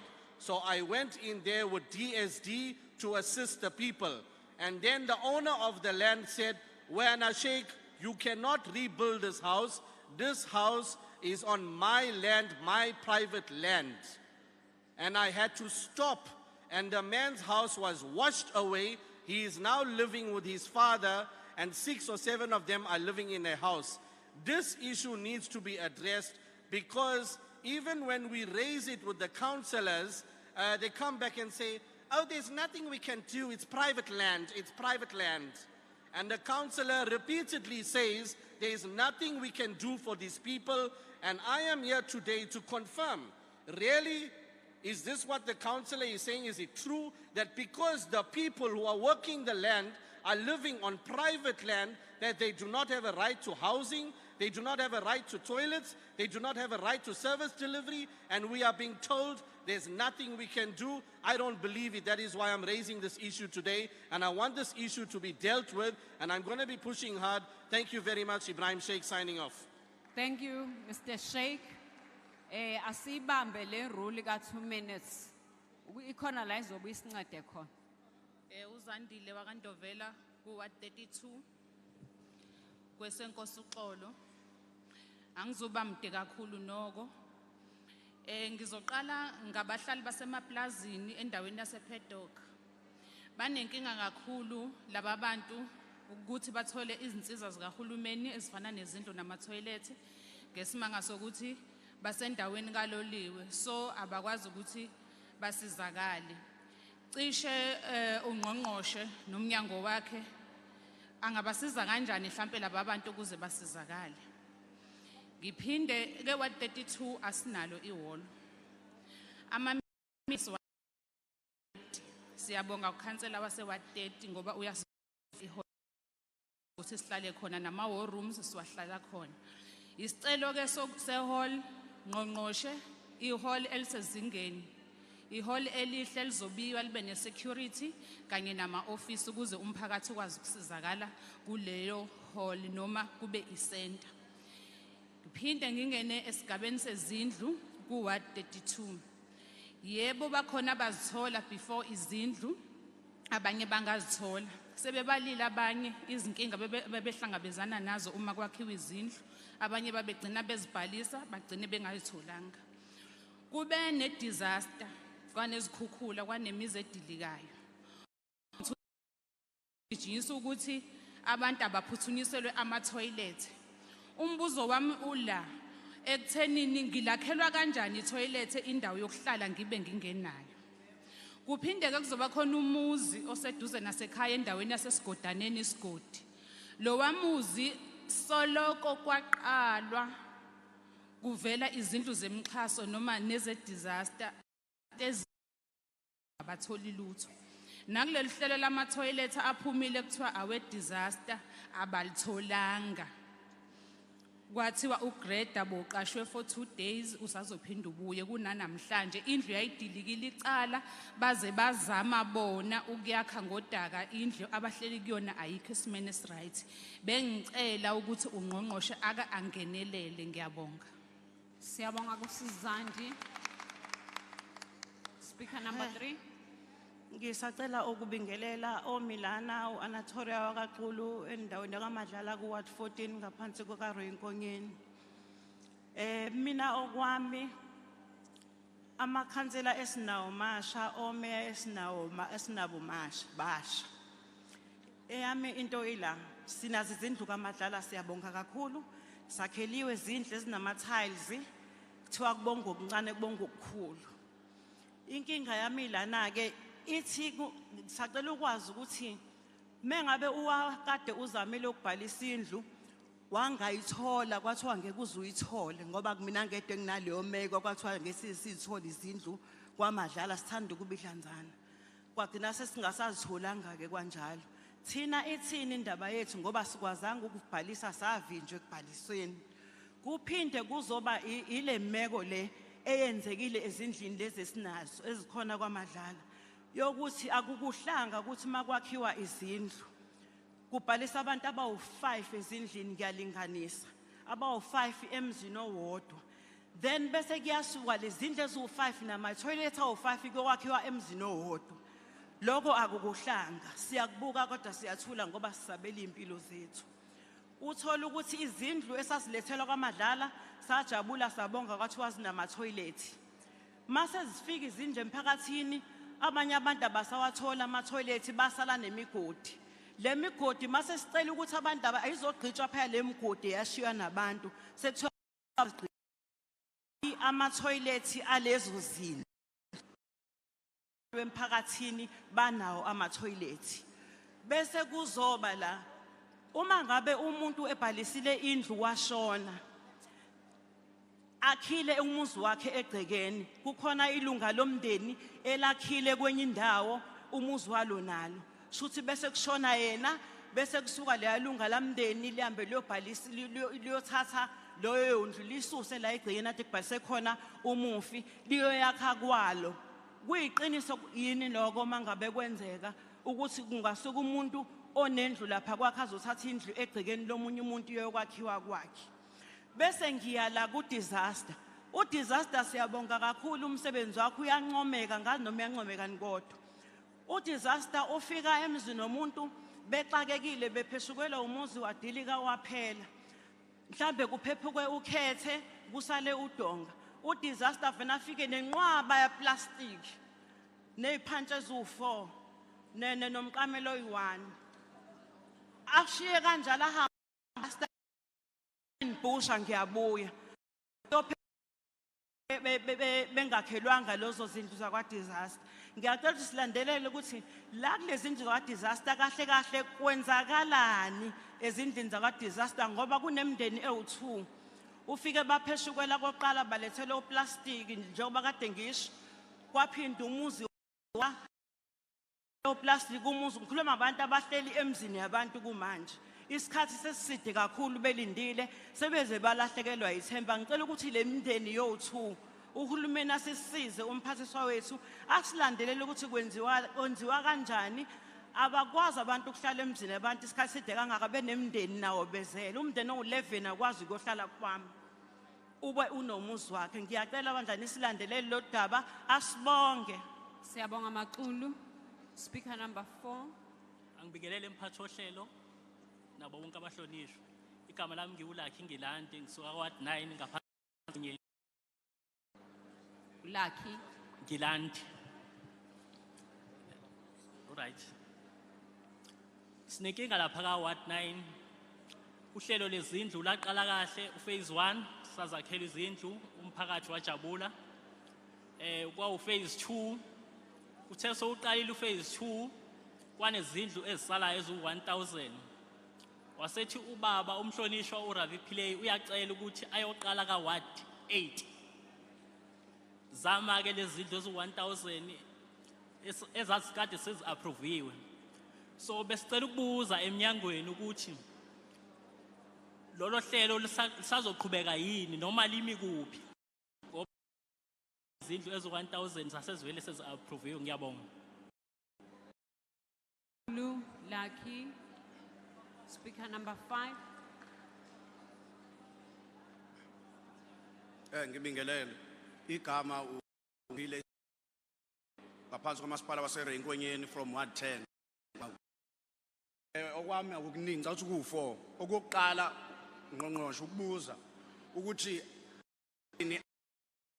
awe roof ohlobo lwezindlu zakhiwa ka-human settlement ngoba sithole ukuthi uphase 1 wethu uma kuqhutshekwa uhlobo lweroof elizofakwa lizoshintshwa kube uchayela. Wayengikubuza lokho ingoba umsindo kuzowususa mawukuthi iroofing ezokwenziwa izoshintshwa. Isizathu ke esabekwa kwathiwa ama-tiles kanye no-ceiling board imali yama-toilet because i-project le khona ongoing Ward 10 ama-toilet abawakhi ngani mase kufuna ukuthi ayiphasi indlu baba ne-issue yama-toilet. Ilokho kokuqala. Okwesibili ukuthi uphase 1 nophase 2 kuyenzeka nango kwesakhiwe kube khona umehluko uphase 1 ungafani nophase 2. Okwesithathu ukuthi umuntu osephunyelwe yindlu eka disaster yakhiwe kani ngala ka human settlement indlu yakhe ya approve njoba ngoJanuary ka Ward 10 iziqala izindlu ngabe lo muntu still nalendla human settlement le beneficiary mayi1 izokwakhelwa yini zibe u2 izindlu anazo be disaster no human settlement because le human settlement indlu icacile kunale disaster.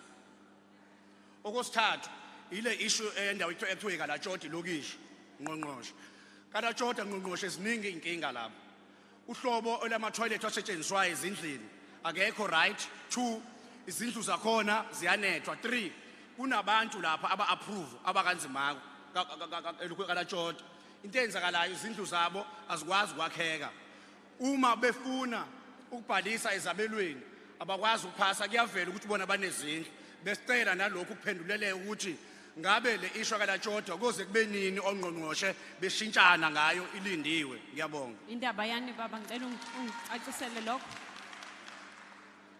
sorry Indaba ye leyo kade uyisho ukuthi ongqongqoshe bayashintshana. indaba kana Jordan Yaka Jordan Oh. la Jordan Okay. yes Thank you very much Nkosingiphile. Speaker number 6.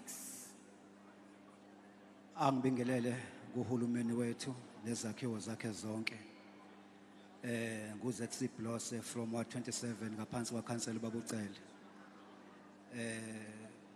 Mhlambe ningayiphutha uma ngangabongi. Ukuthi ikhansela esalithola ikhansela elikhuthele. Kodwa ke angene ke embuzweni enginawo. Sicela ukwazi uhulumeni wethu ukuthi izinhlelo ngodaba lwezindlu selumaphi ngoba usonkontileko wanika umsebenzi wamiswa satshelwa ngalokho kodwa esinenkinga ngakho ukuthi asazi lezi ezisasele zizoqedelwa nini sikhuluma lapha nge asizazi zizoqedelwa nini and ezisakhiwe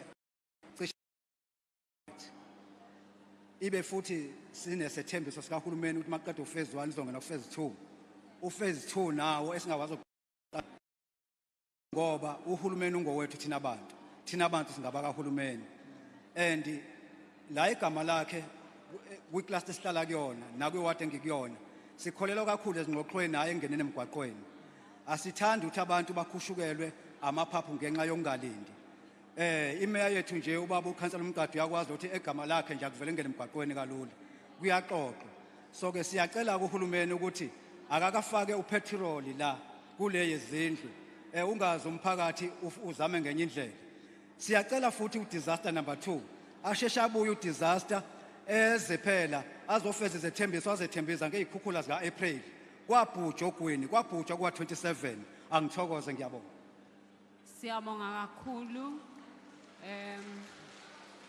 Ndibulisile ndingunomaphelo wakwanyokana Ward 6 ndize ngokuseceleni kodwa ndithi kandifumana ithuba manditsho urhulumente wam nokuyawundiphathela umyalezo wam kudala ndilifuna ithuba ukusukela ngolesibini ndingalitholi inkinga endinayo I think nabanye abazali kwa Ward 6 thank you kwa Ward 6 abantwana sibafundisile bane degree kodwa sihlelile nabo ezindlini kunzima uba mabafumane nje in service singabazali sine businesses but asiyitholi ifunding asikwazi wathuthukisa ama business wethu ngeso sikhathi ke thina sisenkingeni yoba sibuba sedolophini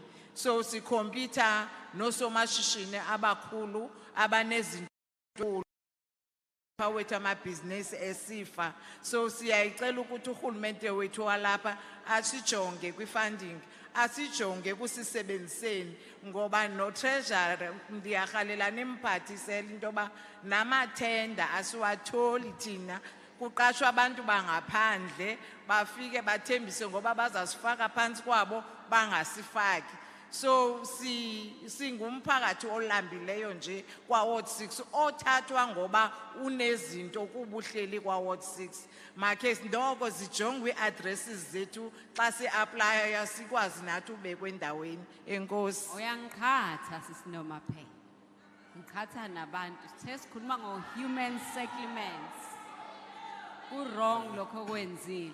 So I'm going to disregard you as number 7 and take number 7, the blue shirt ngibona bevala lapha mhlambe there is a specific need, but ngiyafisa mhlambe sihlalo wami ohloniphekile ukuthi ngi-afford nangumfowethu from yes kwiScotch ngizama ukubalansisa i-disability sector yethu. So ngiyacela with due respect ma ungakhulumanga ngeke ushone ngoba bazobe besakhona abanye ama-officials, they will take your issue.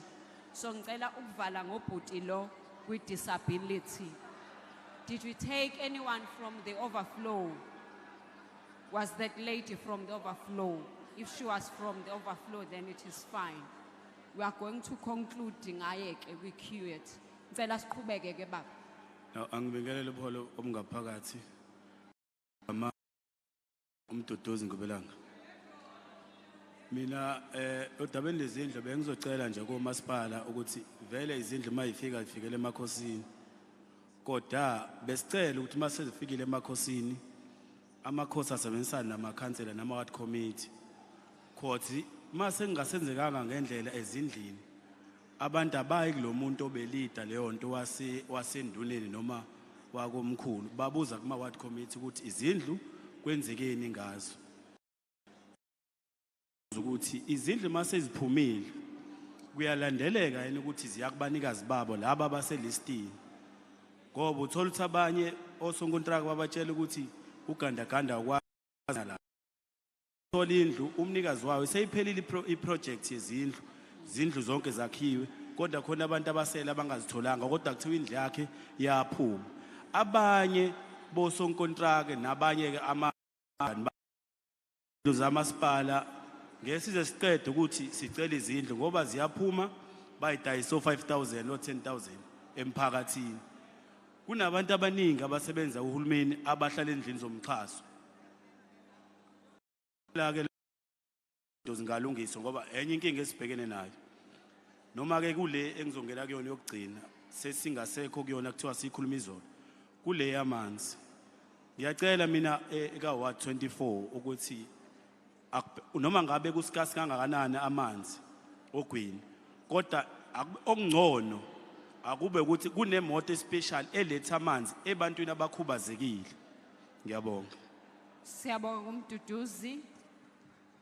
Angibonge ngibingelele ngingasasichitha isikhathi uqaphela wakamavundla eWard 24. uWard 24 wakhelwe iBhethani Bomele Nyandezulu. So mina ngeBhethani kwizwelihle VD. So kuloko kwa housing mhlawumbe umuntu akaqala ukubonga eWard 24 nje mawuqala udlula ngaseplazini la kaKhimbali ungena esabelweni izindlu zakhiwe kuze kuyoshaya eNyandezulu ziyazibonakalela nje umuntu uthi akakuncome lokho futhi aphinda amncoma umama ushozi nobaba lapha ukuthi ba visible nasemphakathini. So sithi asincome lokho umuntu besecela ke la ukuthi ngo2017 kwenzeka kwanetha futhi kwakhona abantu abakhelwa ama temporary houses. So ngoko understanding yami into temporary kusukuyinto yesikhashana. So ke mayikhona amandla besicela ukuthi mhlambe ke kwenzeka indlela nalabo bantu bagcine sebakhelwe izindlu nje ezilokhuzekile ezisesimeni right, but siyayibona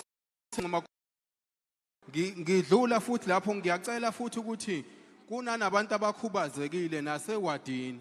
So siyacela ukuthi makwakhiwa izindlu kukhonsido kuba khona nepercent elizonikwa abantu abakhubazekile cause enye into ngicela futhi nikubheka nokusebenza kwePSC cause iPSC kwesinye isikhathi uthola ukuthi makufika iproject inama interest ayo no some of them bavele baseva kule PSC kodwa behosomabhizinisi bagcine sebengayinakanga le fama ikhaveko umuntu abheka ukuthi awadeka yini. Sengiyangasekugcineni ngashelwa yiyona iRDP house yayiseyakhiwe ngithi angikuveze angifuni ukukhuluma ngathi angikaze ngisizakala, but since 21 March namanje ngicina ukuthenjisa kukaze kwenzeke lutho. So ke ngiyacela nakhona mayikhona indlela kungalungiseka. Okugcina kunehholo eliseBhethani ngasekhaya next to itribal court. Asazi ukuthi libhilonga komkhulu noma libhilonga ngumasipala, but iyona community hall esinayo nesibonga, but besicela nalo lumaintainwe indlela mayikhona nokuthi amanzi asinawo. Ngiyabonga. Siyabonga kakhulu ukuqaphela. Last speaker. Ngibingelele ngizona. Ngibingelele igama ngu-Ethel kaKhawula kuward 26 ngaphansi kwa Renkwenyeni. Ngizocela idoda amzu3 amaphuzu awu3 angizulibazisa. Ngizocela ukwazi ngezimza kaSukuma sakhe ngaphansi kwaSukuma sakhe eziwu35 sasizicelile. Ngibe sengicela ukwazi ngezimza ka-disaster sasiprofile u6 but siyabonga kakhulu ukuthi uphathiswa. Ngibe sizocela ukugcina uphase 2 wasemavundleni. Thank you. Siyabonga kakhulu kuMam Ethel. Ngicabanga ukuthi for now we've come to the end of the session. Sizovumela ke umphathiswa wethu Minister uKhubai. Or let me allow the municipalities first. Sizoqala nge-order siqale ngayo. Zwabantu. Zolandelwa uMdoni, alandelwe uMzumbe, alandelwe iRNM. Hleze nalabo abangabuzanga bazovele baphenduleke ngesikhathi kuphendula. Siyabonga.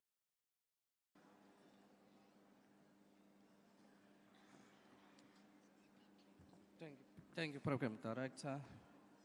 Ngibingelele ku-Minister, ngibingelele kusihlalo, MECs, sihlalo NCOP, members of the NCOP, my colleagues, mayors, ngibingelele umphakathi wonke wasogwini khona. Kuncane engizokuphendula sihlalo okuqondene nathi nje ngqo ezumasipala. Khona ba-raise le issue lapha e-Ward 11 emuzi wabantu mayelana nezindlu ngithi ziwu-750 izindlu sezakhiwe laphaya, then khona lezi ezimbalwa ezingakufaka ugesi. Into eyenzekayo ibudget le eyokufakela ugesi lapha endlini ihambe yodwa ayifani nale yezindlu, so lezo zindlu lezo njengoba seziqediwe nje sekukhona ezindlu ezinye ezifakwayo, so imali yakhona ebisibudgeteliwe. Zikhona ezinye izindlu ezifakayo laphaya, then siye endaweni yezindlu nje ngizoyikhava yonke for umuzi wabantu la bebekhala bethi kade babethenjiswa khona. No MEC mhlawumbe uzongena khona aze ne-progress. Empeleni seliphotheliwe uhlelo lwezindlu laphaya emzi wabantu besihlangene nosonkontileka kuyona lenyanga esiphuma kuyona, sahlangana nama-officials ake-human settlement la besibonisana indlela esizosebenza ngayo, and ikhona nemihlangano eminye seyibanjiwe laphaya nama-steering committees ukucheck-a labantu ababekade bebhalisiwe ukuthi ngabe abantu abasafanelwe yini ukuthi nanokulungisa ukuthi alikho ikhansela elikwazi ukukhipha umuntu laphaya elistini. That's why it's involved in human settlement kulama processes ama-steering committees. Amakhansela asemzi wabantu cishe wonke ngaphandle kwelilodwa ayafika masha, so ba-reviewa ilist leya besebenzisana ne-steering committee kanye namakhosi, so akekho umuntu ozokhishwa lapha elistini. Abantu abangaqualify u-human settlement ufika bachazele ukuthi why ungaqualifyanga for ukuthola izindlu. Siyazi ukuthi kakhulu abanye isimo sabo manje sesishintshile asisafani nesakuqala, so kuyenzeka kungaqualify ngaleyo ndlela, kodwa ke kule mihlangano esibanjwayo lapha abakwazi ukuthi bacaciseleke ngayo. Ngiye kulezi ndlu zase-Ward 9 okuthiwa kwagcina kushiwe ama-slabs kuphela, izindlu zaka-OSS. Into eyenzeka laphaya kwaba nokuphazamiseka kusonkontileka owayekade akha leza zindlu zaka-OSS, then wayekade khala-ke ngenkosi ukuthi ababonanga ngasolinye khona, but sikhulumile nondaba ezitha khona laphaya e-Ward 9 kwawukuthi indaba yasala kuyena usonkontileka, so besizophindela kuwona ku-human settlement because sihlalile nawo indaba ezitha kuzophela le nyanga esisuka kuyona. Siya ku-human settlement uphinde usibizele yena usonkontileka sikwazi ukuthi siyilungise bakwazi ukuqhubeka nalezo zindlu leziya zawasukuma sakhe laphaya e-Ward 9. Then okunye mhlawumbe uzongena khona MEC, but all in all ukuthi lapha emzi wabantu wonke lama ward lawa zikhona izindlu lezi besiphothula inhlelo zazo ebezizokwakhiwa lezi abakhuluma ngazo ukuthi kade bayilindela 25 December ebese khona ama-show houses kuwo wonke lamawadi la ezizokwakhiwa kuwona. Then eward 2 bakhona abakhulumile nango-ward 2. Eward 2 zu-1000 izindlu ebezakhiwa khona laphaya oboziqedela human settlement. Then kusale nje indawana encane laphaya nayo ebese siwubhajethelile ugesi wakhona ezumasipala. Siyazi ukuthi u-Eskom uhlelo lakhona liphinde lithathe isikhathi eside, but ezumasipala siye sawucela i-funding wa-INEP basinikeza, then izokwazi ukuthi-ke u-service provider asifakele ugesi, especially kuleya ndaba seshaya moya. Then engifuna uyikhava enye ebeyimanivela la izinsukwini MEC indaba yaseward 11 eMount Nebo. U-MEC wakwafika-ke lapha yabashiya nomsebenzi wakufanele siwenze because abantu balaphaya abakwazi ukuthi bakhelwe izindlu ngenxa yokuthi umhlaba abakuwona ilo kumane kukhulunywa ngawo ophethwe abantu abathize. Sizamile ukuhlangana nabo njengoba isicelo sa-MEC ukuthi babheke ukuthi ngebakwazi yini ukuthi bawubuyisele noma bawudayisele uhulumeni lwamhlaba ukuze kuqhubeke i-development.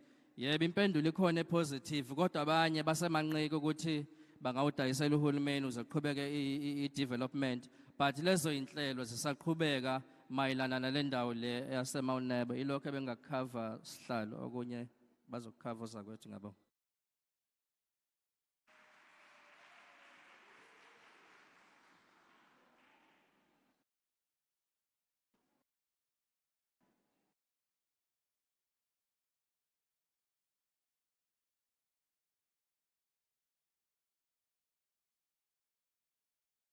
Siyabonga sihlalo umhlangano sibingelele uMinister kanye no-MEC na yonke leadership ekhona phakathi kwethu. Kuningi kakhulu okuthintwe emdoni, but we'll try and be specific, straight to the question. Okokuqala, odabeni lwamahall ne-security ungagadeki kwawo nokuthi umphakathi awukwazi uku-accessa ama-hall specific to uPetcele Community Hall. Umasipala okwi-process yokuthola i-security for ama-hall wethu because inkinga ye-vandalism ithanda ukukhula kakhulu kumasipala. Previously besine arrangement yo-caretaker kuma-halls. Kodwa ke manje we are introducing into yokuthi kube khona i-security, arrange nokhiye abama-spares abazohlala kwi-security uma likhona nakwi-councillor, but obviously the whole process will be managed by ama-councillor. Uqinisekisa ukuthi umuntu osebenzisa ihholo ulisebenzisa ngemvume nama-processes alandeliwe kahle. Okwesibili, ukuyishu ethinta iFafa Glebe housing yezindlu ezi-appearisha kabili, inamba efanayo, appearisha emzini efanayo ehlukene. Sikwi-process njengamanje ungqongqoshe kukhona uhlela sifikela nalo lokulungisa leziya zindlu ngoba zazingekho esimweni esikahle. Eventually ke sebegcine besilekelela ngokuthi ziqalwe phansi kabusha zakhiwe zibe nakwizinga elifanele ukuthi lingahlala abantu. Sizozinambarisha ke kabusha izindlu ukuze nama beneficiaries regularize kahle.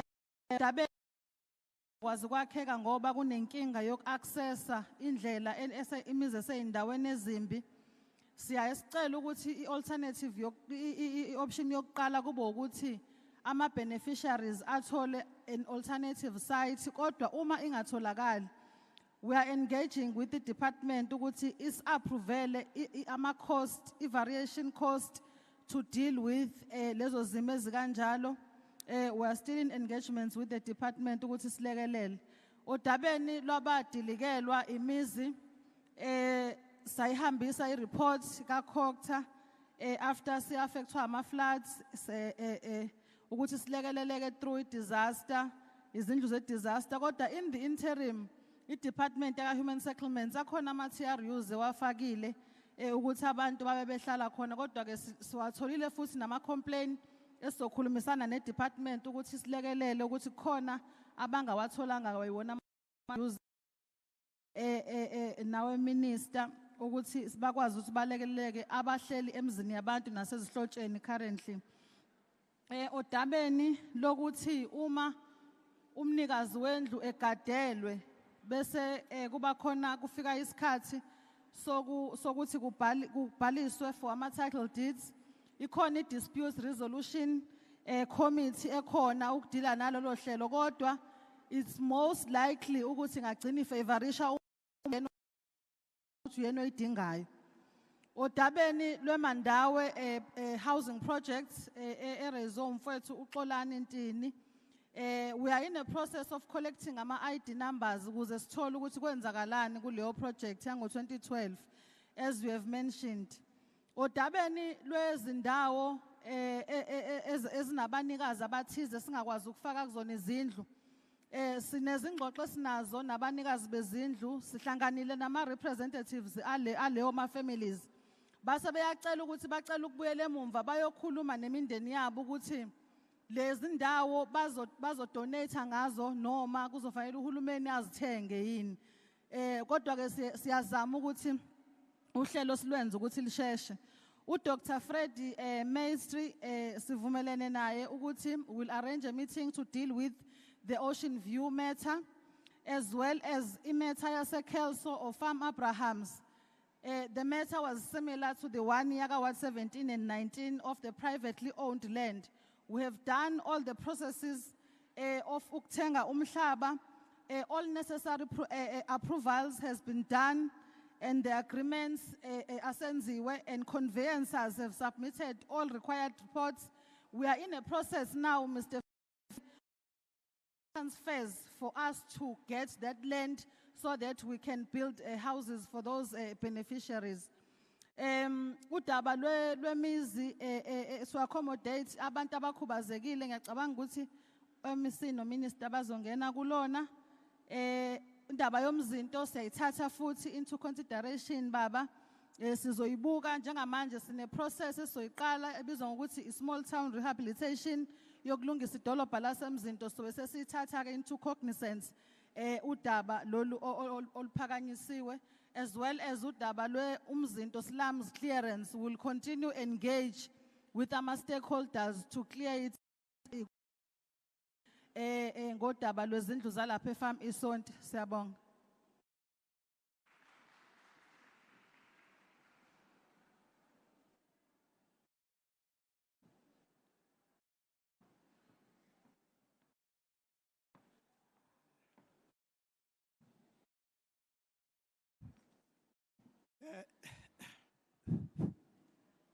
Thank you very much, Program Director, for the opportunity that you are giving us, Sum Zumbe. May I greet the Minister, Mamukupai Siabingelela. And I do want to greet as well our members of the NCOP led by Uslalo, Ubabu Amos Masondo, as well as all other members from National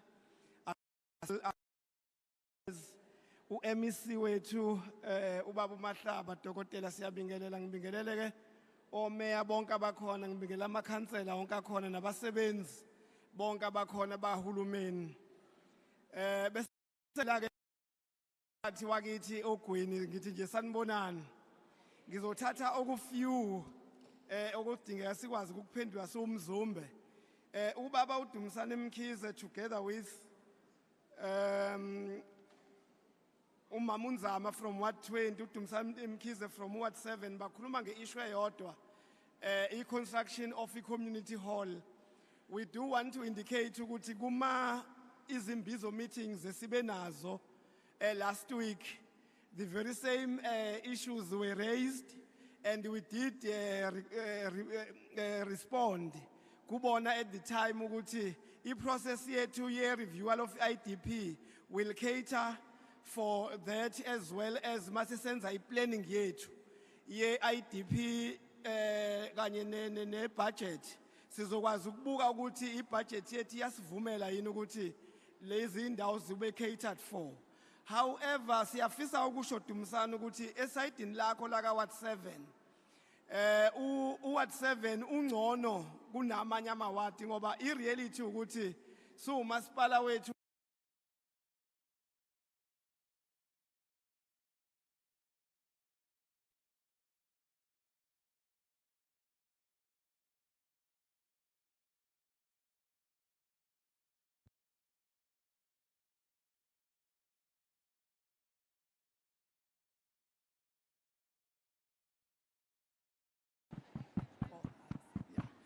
Thank you. Seyibuyile into yokukhuluma engathi bangathi ukulalela ngoba ngicabanga basekhona laba abakade bebuza.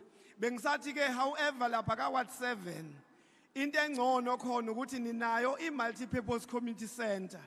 I-MPCC ke ngqongqoshe i-concept efana ne-two song center. Thina esiba nawo la kwi-level yethu as local municipalities. Banawo ka Ward 7 so they can be able to make use of those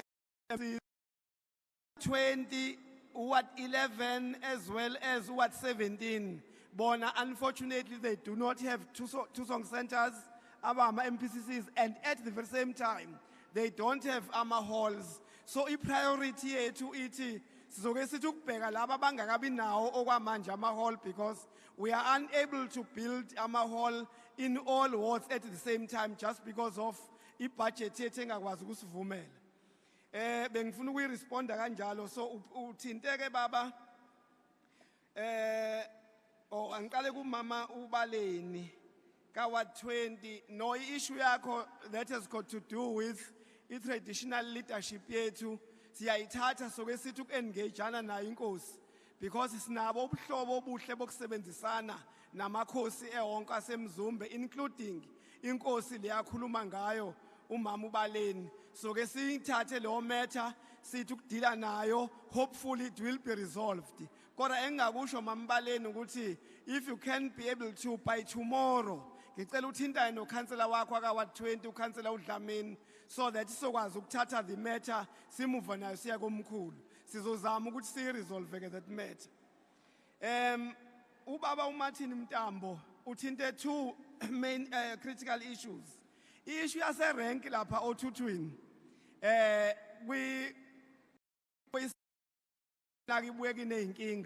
there's a lot of work that umasipala ukuze sikwazi ukuthi ekugcineni problem that you are raising baba uMtambo ikwazi ukuthi kukhona ukusebenzisana okukhona phakathi kwethu Department of Transport sinazo ama plans esesiwenzile ngokubambisana with the Department of Transport kungekudala ikhona allocation ye budget department ebese isithembisile ukuthi izoyifinalize nje soon so that we could be able to build le yandawana ngendlela ezokwenza ukuthi inkinga that we are raising zikwazi ukuaddresseka so we are at least around about 80% umsebenzi sesiwenzile hopefully kuzolunga soon kodwa ekukhona oyithintile futhi ethinta ama toilet ukuthi Ward 11 angikulekelele zakwethu ngoba le ngiyayazi Ward 11 ikhona allocation yama toilet aseqalila yakhiwa kumanje iallocation abayireceiveile ngoba ama toilet ayeza ngama trenches. We all know ukuthi budget angeke isivumele baningi abantu ngokwe population nama households akhona. So i-trench ekhona njengamanje i-allocation esiyitholile u90 iqalile ke awu40 yasemahwaqa VD. I know ukuthi baba uMtambo uhlala kwenye VD elapha kwi-bounds ka Ward 10 and Ward 12 Ward 11 so that's why buku Ward 10 engathi there's something that is being done. U40 ke lo munye ukhansela uallocateile kwi-VD yasenhlabamkhosi as ethola any trench uzofika ngakwi-area la ukhona baba uMtambo. Siyabonga kakhulu bekuyilezo engicabanga ukuthi zibalulekile ukuthi si respond kuzona. Thank you very much Program Director.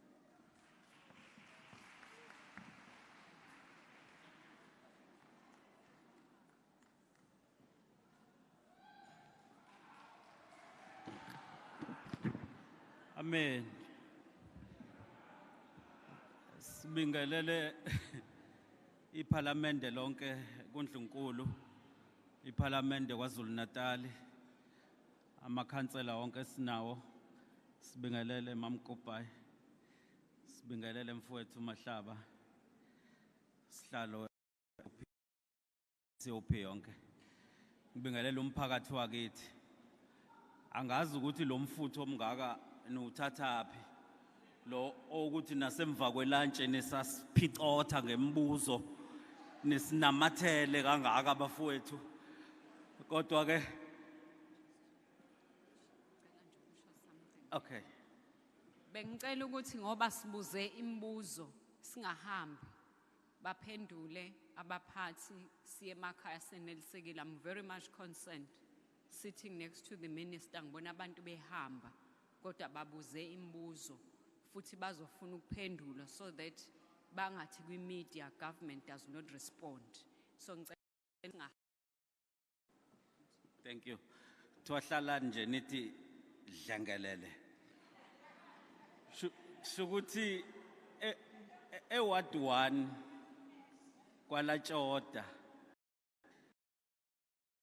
Inkinga yakhona sike sayixoxa ngoba iyaziwa ukuthi inkinga yebulk esisenayo njengamanje. Kunama sites lapha ngqongqoshe awu 1800 plus kwakhiwa 600. Lokho kunye okusalayo ngenxa yebulk kwama. Bese kuthi Ward 9 kule cluster segcilima. Kwakhiwe Ward 7 500, kwakhiwa Ward 9 500. 1000 lanikezwe Ward 29 nalama ward amanye ecluster leya. Phase 2 lo owushoyo lakhe ileli 1000. Shuthi ufune siqale phansi sicela izindlu kulola khalo lasegcilima because u23 noma u24 lo wakhiwa manje owawusalile uOSS njengamanje. What 14 akuvumelekile ukuthi kwakhiwe izindlu eziwu5 emzini oyi1. Kurong. Kodwa ubrong kwesinye isikhathi benziwa umphakathi. Bayihlele ngenye indlela into yabo ukuthi iziphume zibe u5 egcekeni. Awenziwa idepartment urong ngesinye isikhathi. Wenziwa yithini ekhaya sizihlele sithatha indodakazi sibeke lapha. Sithatha ubhuti simbeke lapha kanjalo ugcina uphuma u5. Kodwa usisi uyichazile angiyazi kahle noma ilo arrangement yini. Kodwa kuvumelekile ukuthi egcekeni sibe nalo 5.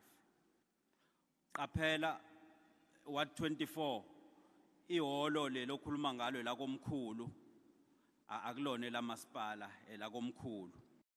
Ukuthi sifike sizolungisa. Njengomasipala okwamanje sisebenzisa kakhulu MPCC kodwa bezolo lakhe masifikile kule yandawo. Sengaba ukuthi ngelinye ilanga mangabe zinilibuyisela kuthina izinto zakomkhulu azibuyele kodwa uhulumeni qaphela. Singabona senza kanjani. Bese la kule cluster le Ward 5 Ward 25 26 27 28 la ngaphakathi elokishini kwenziwe lokho kulungiswa izindlu lezi bekuthiwa o4 room ngolimi lakudala. Angazi noma kuthiwa rectification. Zenziwe lokho zenziwa zonke kwasala izindlu ngithi ziwu4 kuphela. Ngoba lo 4 ufuna ukudemolishwa. Siuqale phansi. Iplan ngokwale yandlela okwakhiwe ngayo nama spala no human settlements bese kuqedelwa lezo zindlu. Ukwamavundla lo udadewethu abekhuluma ngawo u500 wakhiwe. Noma ungaphelanga ke ngenxa isimo sika sonkontileka ufezeka. Kungenwa ekutheni kwakhiwe uphase 2 uzothatha nalezi ezisale kulowa 500 zingene ngala uphase 2 sekwa kuzo to 300 moku 70% sifaka amanye amaphepha lomunye u500 u200 kube 1000 so biye siziqedeleke ngo 500 kanjalo kuphele u2000 esasiucelile ngicela ukuguqa ngiyabonga kakhulu thank you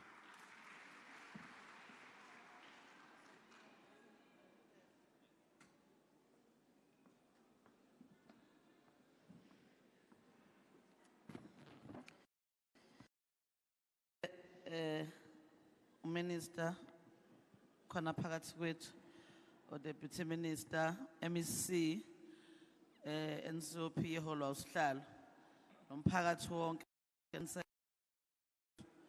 okwami sekulula kakhulu ke ngoba ukhansela uNyuso uyangiphendulela into yama toilet ase Ward 11 njengoba kade yisho impela no khansela umqadi baba umeya umqadi sengiphendulele eyakalatshoda nje bekade yisho kusele ezu2 kuphela uWard 32 la ekhulume ngama toilets kuyisimo esifanayo nakhona ama toilets allocatedwe kulezo indawo njengoba abanye banawo abanye abanawo kodwa sikwazi ukuqeda wonke iward kanye kanye ngoba ibudget yethu is very limited ingakho sikhipha lawo siwakhiphayo abe mancane so lokho siqhubeka kancane kancane uWard 24 bakhulume ngamanzi ukuthi amanzi ayinkinga into yamanzi khulunywe kusuka ngolosibili into ezifanayo zonke sizokwenza nje sizama ukukhuphula into yama truck uWard 24 ke bazokhumbula ukuthi ikhansela likho la resign sokhuluma nobaba umeya beno speaker ukuthi sohambisa kanjani amanzi lokho nje ngiyabonga kakhulu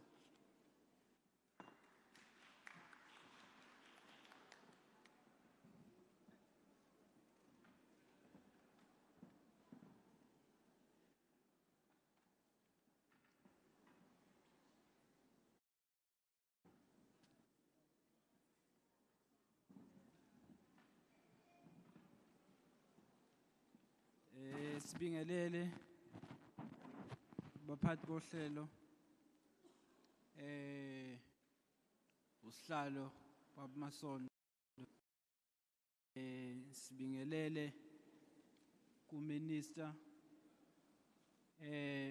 goodbye sibingelele komeya bethu bonke abakhona amalungu esishamthetho amalungu eNCOP ngibingelele ngokukhethekileyo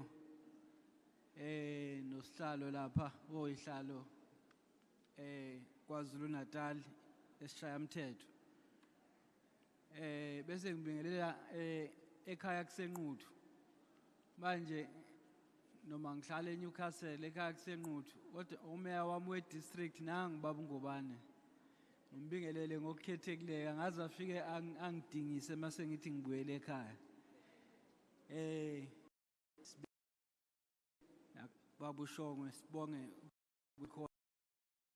onke amalungu omphakathi phakathi kwethu akhona ngizoba mfishane ngicabanga ukuthi sebekukhavile okuningi abafundula into engayincoma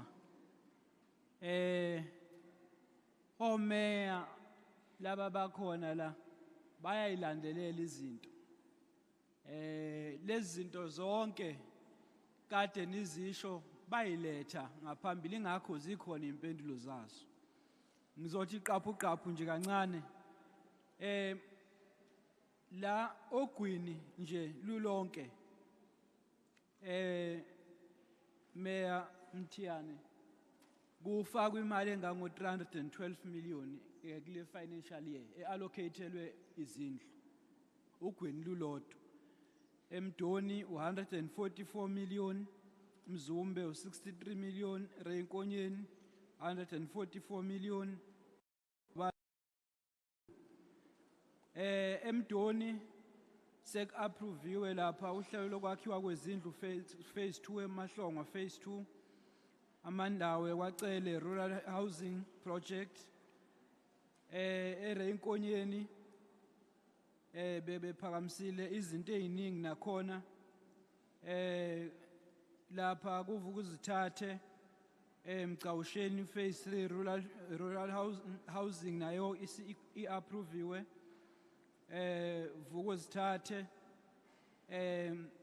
Bandlana phase 3 umthimude phase 2 umthimude na uhlomendlini phase 2 kwanyuswa phase 2 igama lakhe rural housing nayo approviwe kwanzimakwe lele sizoyilontsha cishe kulamaviki amabili azayo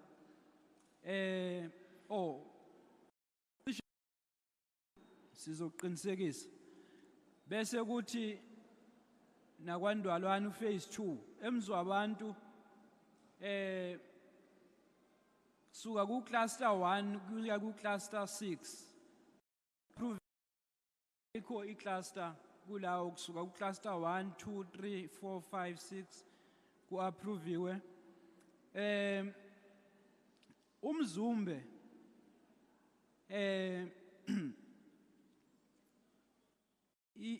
i-approviwe i-project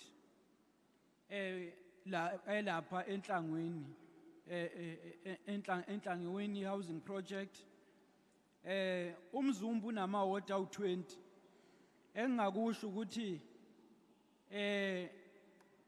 si-approvile kuwo wonke ama-cluster awu-4 kulama ward ukuthi kwakhiwe izindlu bese kuthi izindlu lezi zesikhashana esithi ama-TRUs ezakhiwa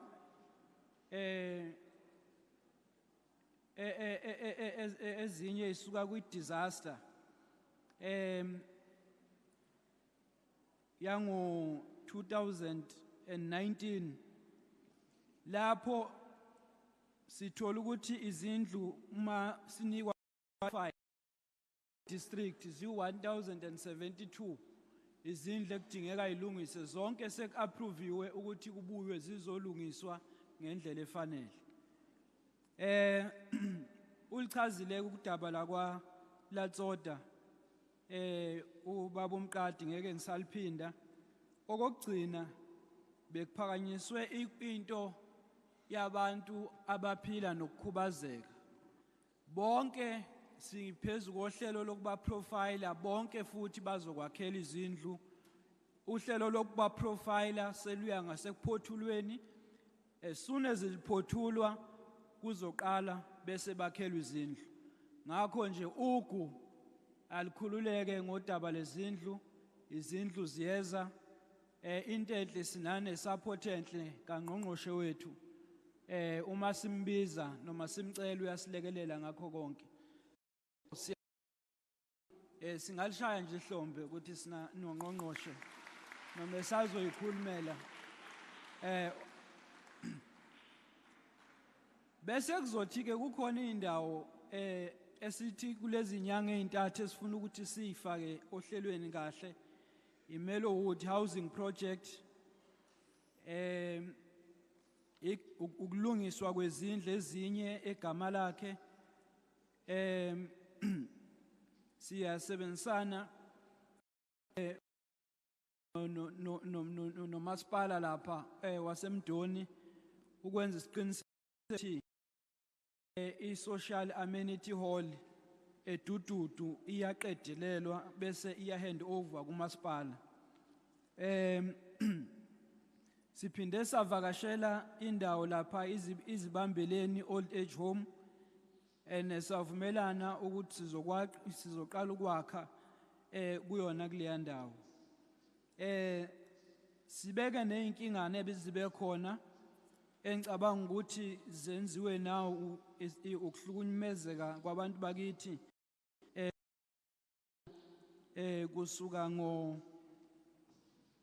ngo-April kulonyaka zonke lezo zinto siyayilandelela senza isiqiniseko ukuthi siyayiqedela uhlelo lakhona egcineni bese sibonga kube kuhle ukubonana nani siyakujabulela nani ngiyathemba niyabona uhulumeni wenu uyafika phakathi kwenu into enye singayincoma into eyenziwa omasipala bethu bala bala Ogwini ukwenza nje imbizo baxhumane nomphakathi. Yikho ngithi zonke lezi zinto niphakamisa niyayibona ukuthi ikhona impendulo zazo. Ingenxa yokuthi uma niphakamisa bayayiletha zilungiswe zibe sohlelweni konke kuzolunga kancane kancane yabo.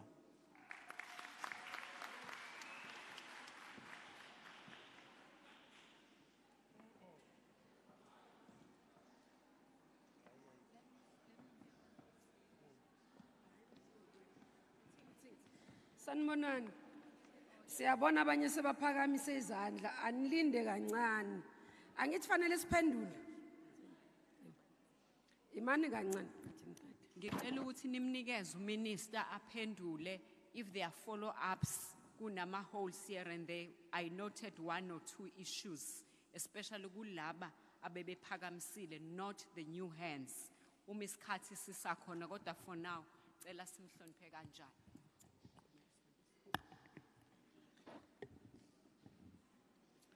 Sanibonani. Ninjani? Ngibingelele ubuholi obukhona ngaphakathi. Ngiqale ngo-Chairperson we-NCOP uBaba Masondo, uyena osibizela usiphethe sonke. Ngibingelele u-MEC Mahlaba, mfowethu esisebenza sonke. Ngibingelele ama-MEC amanye ngwabonile abuya kwamanye ama-provinces, siyabonga ukuthi nisilekelele. Ngibingelele amalungu weParliament akhona lana nosihlalo wethu uDodovu, nosihlalo weprovince uDadewethu njoba program director. Angibingelele umphakathi wasemndoni oholwa ukhansela uBukhathi. Ngibingelele umphakathi wasemzombe oholwa ukhansela nyuswa umeya wethu. Ngibingelele umphakathi waseRenkonyeni oholwa ukhansela Ngati. Ngibingelele umphakathi wasemzi wabantu oholwa ukhansela Zangu. Bonke laba ngiyazi ukuthi niholwa uyena ukhansela wethu uShozi Mthiyane.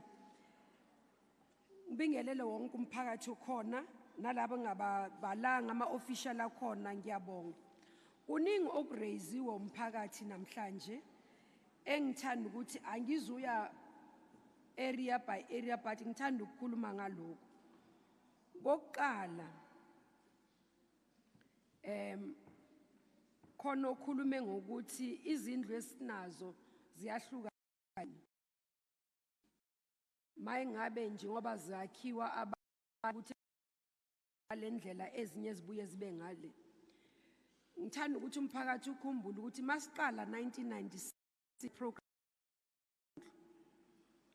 yaqala ingenye indlela ama-norms and standards, lokhu sikubiza ukuthi ama-norms and standards. Sasakha izindlu, ngiyakhumbula umphakathi wawuthi kithi wathi hayi sakha ama-matchbox. Kwangena lento siyayibiza ukuthi ama-norms and standards. Sahlela ukuthi indlu mayingabe sakhela umuntu onormal, umphakathi oyi-indigenous, usho kanjalo umuntu ohola phansi kwe-3,500, siba nezinga ukuthi indlu fanele ibe ngalendlela. Bese masakhela umuntu okhubazekile, indlu yakhe ayifani nale yanoma ubani, iba nama-ramp ngaphakathi, ibe ima esifake utoilet ngaphakathi ibe different. So kunama standards esiwafakayo. Bese masifakela isakhela izindlu for laba bama military veterans iyahluka futhi. Umthetho okhona elukuthi subekile suhulumeni ekwakheni la kuye kube nzima khona differently ukuthi endaweni zasemaphandleni uthola ukuthi ngempela lapho akuna mhlambe i-connection yamanzi directly or akuna connection yamasuwa, so akwazi ukuthi wakhe kahle i-toilet ngaphakathi endlini. And that's why uthola ukuthi umama njengoba bekekhuluma ukuthi umuntu okhubazekile i-toilet lakho ngaphandle because akuna what we call i-bulk infrastructure. I-bulk infrastructure ngesilungu bathi i-bulk, but yilewo ukuthi ama-pipe amakhulu aconnectayo amanzi ukusuka la donsa khona amanzi like emani phakathi. So masiyakha if we areas zasemaphandleni uthola ukuthi indawo ngaphandle uthola ukuthi isigodi impela indawo akuhambeki kahle, akwazi ukuthi amapipe angahamba straight. Yiloku kuye kube nenkingi kufana nogesi. Sathi sixhuma ugesi endaweni eziningi uthola ukuthi mawuthi wenza lama connection ayadura kakhulu or awukwazi ukundlula because kuseyintabeni kunamatshe ukuthi awukwazi ukwayenza. So into esibhekile, and that's why ngifuna ukuyi-explaina lento yama-norms ukuthi why izindlu sometimes zihluka. Ukuthi suke kude safika la.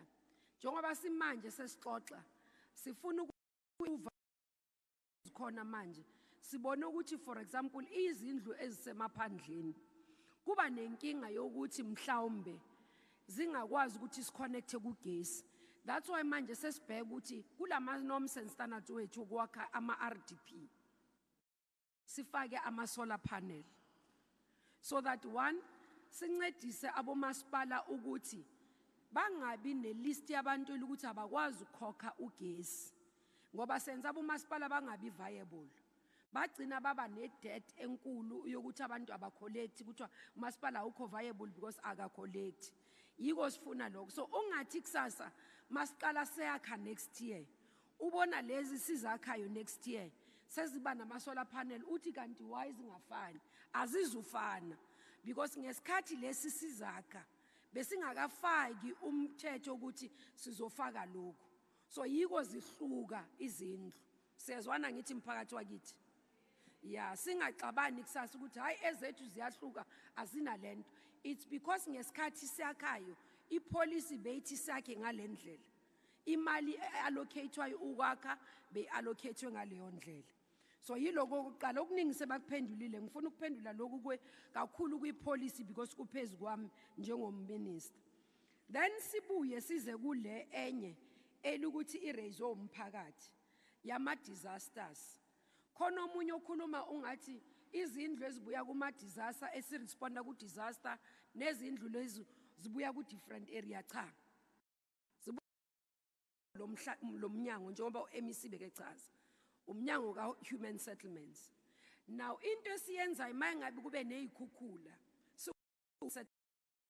siresponde because sifuna ukuthi abantu babe nalabahlala khona. Silethe lokhu kubizwa ama-temporary units. Yilezi indlu enizibiza ukuthi ze-disaster. Now kwenzakala kanjani? Ukhona umunye ubhuti obuzile ukuthi umuntu ubenefita kabili na. Ama-temporary units akusi yindlu efanele umuntu ahlale kuyo isikhathi eside. Ayikho durable lento sibiza ukuthi ayikho durable. Mayingabe after 10 years izowa because ayenzelwanga isikhathi eside. Yindlu yesikhashana. So makuba nama-disaster siyafika sifaki izindlu zesikhashana ukuthi abantu njengoba benibona njengoba kube la example emndoni sibe nemndeni ewu-50 ya-affectwa yilento i-disasters kuyo yonke safakela u-30 ama-temporary units. Abanye bebehleli nomndeni thola ukuthi omunye akanayo indawo iland angithi besibafake emaholweni masibakhipha akwazi ukuthi abantu bahlale emaholweni isikhathi sonke. So bebefanele babe nendawo manje ukwakha indlu ephelele ye-RDP akwazi ukuthi uyakhe ngo2 months ithatha isikhathi. Yiko sibafake kuma-temporary. Then iplan ukuthi long term bazowakhelwa izindlu kahle lezi zama-RDP. Somebody beke u-RDP yiyo indlu yomxhaso. Iyo lesiyakhayo ngesilungu siye sibabiza ukuthi i-BNG but thina sonke siyazi ukuthi indlu yomxhaso i-RDP. So i-temporary units sizakhile njengoba bekuneyikhukhula especially lezi zamanje. Ngizwile MEC nasekuseni mase ngifika khona abakhuluma ngokuthi kube neyikhukhula zanga-2008 esingazange siqede ukuzirespondela. So kuzofuneka ngithe ku-team yethu eyami neyakho ukuthi mababuye bayenza leyo profiling kahle inhlelo ekhona yama-war room yosukuma sakhe because angithi usukuma sakhe usilekelela thina njengeminyango ward by ward. So ngithe icembu lethu MEC mabathathe la fund sikwazi ukubona labantu ukuthi bashiwa makwenzwani umxhaso wama disasters ngo-2008. So iloko bengifuna ukuchaza mase sikhuluma. Now kunama projects ayilukuthi abe specific abantu mabakhuluma ngawo. Where somebody akhuluma ngokuthi MEC phile wafika wavula ama sites wayenza into esiyenzile manje nizokhumbula mhlambe no president njoba eza kusasa uzonikhumbuza ukuthi sivumele zosebenza through district development model. I district development model isho ukuthini? Isho ukuthi thina sonke from national I province ne local fanele sisebenzisane sibambisane. Kule platform ye district development model into deputy mayor because abo mayor bebefanele bebela nambo nelento nama official bekhona ukuthi sizoyenza ukuthi sihlukanise la kube khona nama project aqalile waphelela halfway. But njobo MEC bekefunda angazi ukuthi nimzwile na ubale ama project akhona la eUgwini imali esibheka isifakile la kule district ithe ukuthi xaxa ama project esikhona uyabona into ejabulisa ama COP ukuthi ufika umuntu athi cha kule ward siyayibona izindlu ziyakho kodwa manje into engiye ngichaze kubantu bakithi ukuthi uhulumeni usebenza njengathi endlini imali ayibi khona yonke ngesikhathi esodwa akubi lula. Now manje masifuna ukuthi hayi thina ngoba siyafuna sithole izindlu sifuna konke fanele sikhumbule ukuthi akusithina sodwa umphakathi waseUgwini ukuthi uhulumeni fanele ubheke kunomphakathi eCape Town kunomphakathi eEastern Cape kunomphakathi eFree State kunomphakathi kuphi manje imali iyehlukanise ukuthi lo nyaka sizoyenza lokhu eUgwini lo nyaka uzayo sizovala lokhu lo nyaka ozayo sizovala lokho into sizonithembisana ukuthi solekelela abo mayor ngoba ngibonile abo mayor bane program yeimbizo ukuthi sibanikeze ama progress report so that mababiza le imbizo bakwazi ukuthi ubanichazele ukuthi cha kule ward I project enifunayo izawuthatha kanje. Kunenye futhi eniraisile yomhlaba kakhulu. Now into yomhlaba ayikho lula. Khona okhulumile kuze kungcono siswami njengoba ukhuluma ukuthi ku farm nikwazile ukuba nama temporary units nama toilet. Ama toilet siwa regard as a human rights issue namanzi. So noma abantu bahleli either sifaka ama temporary toilets or temporary tanks siletha ama water tankers ukuze nikwazi ukuba lokho sikubiza ama human rights packages. But esingakwazi ukukwenza mphakathi wakithi ukuthi siyakhe emhlabeni ongasuwona wakahulumeni or wethu siyazwana. So uhlelo siba nalo njengoba sila kunohlelo likahulumeni elibheka izinto zomhlaba eliphansi kaMinister Didiza eyilukuthi siyabheka ukuthi okay nawa amafama akhona abantu ngawuthatha lo kunendlela ezihlukene esiwenzayo sibheka ukuthi okay lo mhlaba singakwazi ukuthi umnikazi asithengisele na but futhi fanele asithengisele ngemali engekho phezulu kakhulu. So siyawuthenga nathi kwa human settlement sesikwazi ukuthenga umhlaba. But into iyebi inkinga ukuthi uthola ukuthi lo mhlaba umnikazi akafuni ukuthengisa. Ebela ukuthi especially mangabe uyafama asikwazi ukuthi sim evict. So esikhathini esiningi sesibheka ukuthi ingabe ukhoba khona sikwazi muvele kuleyo ndawo. Sezwana. So aksi sonke isikhathi la ilukuthi abantu bazohlala emhlabeni owufama or privately owned. La sizokwazi ukuthi siwuthathe lo mhlaba siwudevelop. Sometimes we might find ukuthi uyadura kakhulu or imithetho ayisivumeli. So into siyenze for example sifune omunye umhlaba ukuthi ngashesha siwuthole sakhele abantu khona. Now ngizwile kakhulu indaba yomhlaba sizoxoxa no MECs sixoxe nabo meya ngixoxisane no Sisithogo uDidiza uMinister Didiza ukuthi silekelelane sikwazi ukuresolve lama challenges womhlaba especially kuma farmland. Mayi ngabe kuyayenzeka ukuthi sikwazi ukuthi okay lo mhlaba ufanele ukuthi abantu bahlale kudala bahlale try and expropriate. Minister ka Human Settlement unalo ilungelo through a constitution yoku expropriate or without compensation. But uthi wenze reasonably. So ngingabi vindictive. So mangwenza ngiyobheka ukuthi okay we can expropriate.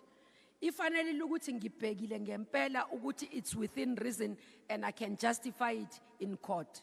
Otherwise icourt icala lizongilahla. So siyakwenza lokho khona indawo sesikwenzile si expropriate umhlaba without compensation. Kukhona la ukuthi besithe sifuna ukuthi sithi umhlaba mase uevaluator ucosta 20 million athi sifuna 100 million. Siyesa expropriator with compensation samnikeza u20 million. So yiloko sikwenzayo. So bengithi ngichaze kuleyo mhlaba because ngiyabona ama colleagues wami awazange ukuphendula mhlambe somisile. But kakhulu lokhu kwezindlu bantu basekhaya njoba ngisho siyafuna ngempela ukusebenza suhulumeni siyanisebenzela ningasipheleli inhliziyo. Siyacela ngempela siyazama ngakonke kusemandleni wethu njengoba nikhuluma siyazi la kunendawo ukuthi kunento yama asbestos program yethu njengoba ngishilo mangiyenza ngideliver ibudget yami kulonyaka ukuthi prioritize ukususa ama asbestos over 3 years futhi kwenye program esinayo ye rural development lokususa ama mud houses inkinga esinayo kakhulu izindlu zodaka. Masingakhumbula abantu bakithi ukuthi esikhathini saqala izindlu zodaka beziqinile manje sakwazi ukwakha njengabantu abadala bebeakha angithi bebethi mabakha izindlu zodaka bebelishisa lodaka bakhe kahle bangayobheka incwadi baza kutshela ukuthi belishiso mayithi yaka ikwazi kuma indlu ingahambi namoya ingathathwa imvula namhlanje sakwazi ukwakha kanjalo sisuseni izindlu zodaka zonke sikwazi ukwakhela abantu. One of the projects that we are now starting to consider ile engibiza ukuthi Litsema People's Housing Project. Sithemba ukuthi kulonyaka ozayo sizawuqala ngayo so that sikwazi ukuthi la ukuthi abantu bakithi bayakwazi ukuzenzela bayakwazi ukuzakhela sibanikeze imaterial bazakhele la futhi baneyindawo zabo. Mase ngicina ngifuna ukumemezela ngoba siyiMinMEC. IMinMEC indawo eyilukuthi kuhlangana uMinister no Deputy Minister no MEC. Sathi ngempela siyesavumelana ukuthi akujustify angeke size sikwazi ukuphendula umphakathi ukuthi why umuntu ona 70-80 years anganayo abantwana abanabo 30 years. Sathi sabo minister nabo MEC asikwazi ukuyiphendula into esizoyenza manje ukuthi makwakha izindlu elakelele akukwazi ukunikezwa indlu to a 30-year-old kuno 70-year-old oselistini. They must be put on the front of the list and given izindlu njengabantu abadala.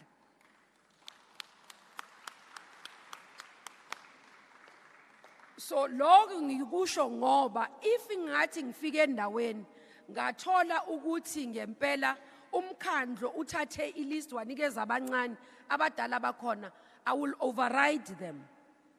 I will take those powers because umthetho uyangivumela njengoMinister ka-Human Settlement. I will allocate the houses to the senior citizen. Ngizonikezela kubantu abadala. Sivumelene asikwazi ukuqhubeka nabantu abadala because abakwazi ukuyosebenza. Iminyaka yabo ayisavumi ukuthi bayoqashwa. A 30-year-old uyakwazi ukusuka yoqashwa. Imali yakhe iphelela lapho. Siyazi ukuthi abantu abadala bayathatha umndeni bathathe nezizukulu. abashonile. So sifanele sibheke lokho kodwa abantu ngoba umthetho uthi kithi i-obligation esinayo as human settlement ukunikeza izindlu kubantu abadala, child-headed households and with omunye nomunye it's an extra fit. Angabe umuntu omdala angatholanga indlu bayakwazi ukungithatha bangise court. But a 30-year-old I can go to court and defend. I will not lose that case. So sivumelane ukuthi into esiyenza njoba benikhulumile ukuthi izindlu ziyafuneka iloko ngithanda ukukusho. Lokhu kwamahholo I think sebaphendulile abo mayor siphendulile into yelento yama disasters. Government officials abaqualify ukuthola ama RDP. Ngikusho ngoba umuntu oqualify ukuthola iRDP uhola 3,500 phansi kwe 3,500. Into esinayo abantu basebenzela uhulumeni esithanda ukusho kune program ethi help me buy a house under phansi komnyango kaHuman Settlements. Elukuthi igrant ekhona for social housing elukuthi ngempela nala kule district ikhona iproject ubaba Mahlaba aseyiqalile yaloko. So siyathanda ukucela kumphakathi wethu nakuma official se RDP ungafanelanga before uzoboshwa ngicela usinikezele back umkhandlo ubatshela ukuthi ngayithola ngephutha sengiyayibuyisa before uzoboshwa. Ngiyabonga sihlalo.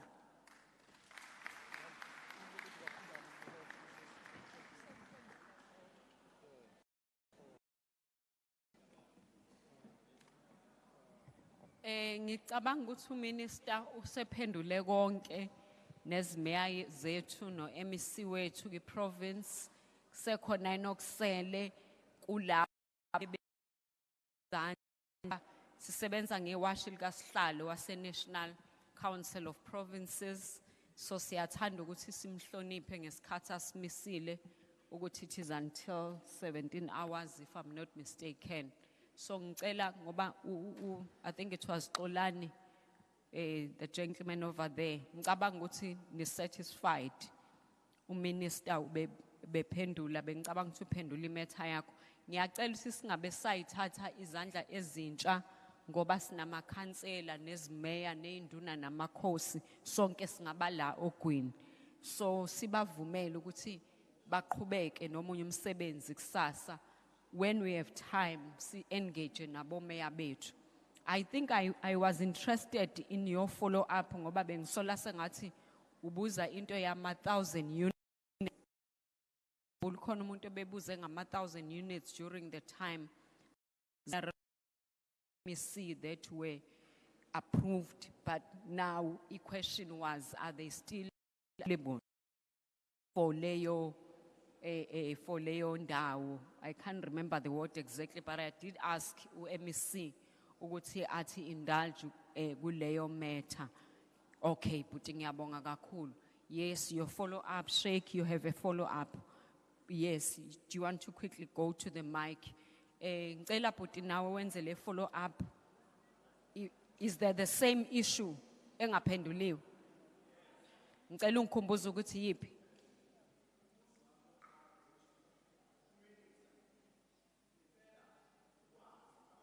Specifications. Remember, Minister has just explained now. Specifications as in. Yeah. Minister ukhulume ukuthi kuya improve isikhathi nesikhathi akabanga specific. We need a specific answer because njoba silana sisuka kuma communities and kunama stakeholders esiwalidayo, so kudinga ukuthi sibe right. Ukuthi okokuqala sicela ama specifications awe roofing awe RDP lawa khona azofika kanzimawo ngoba kukhona amakebezi awoshintsho ebekuthwaliswa kwenzeka likathayela 1. Okwesibili ucishe waya kule eyosibili bengiyibuzile kodwa akafikanga uminister. Eyosibili beyithi umzelemi hlala kwe temporary wase akhelwa ibuilding ngeblock work. Okay, kunyaka ozayo kuba lezindlu ezakudala waphelwa lezindlu ezidecent because minister izindlu ze-disaster ze-block work nalezi ezayo zihlukile kakhulu. Lezi eze-disaster aziplastelwa ziyabhlekwasha phansi zifakwa ziyagrawutha zishiwe kanjalo and phezufakwa pesters kanti lezi i-tiling zino-ceiling board naphansi zifayiliwe kahle zidecent zipendiwe zinamathangi umuntu osethola u-disaster le ngonyaka yena.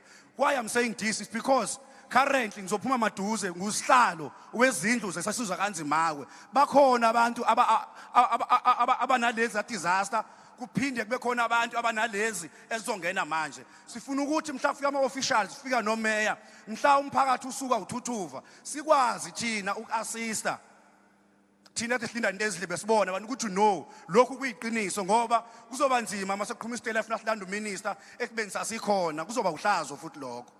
Ngiyabonga. Thanks Nkosingphile. Yeah, I think bengifuna ukuthi usiremind kanjalo. Shake, where is Shake?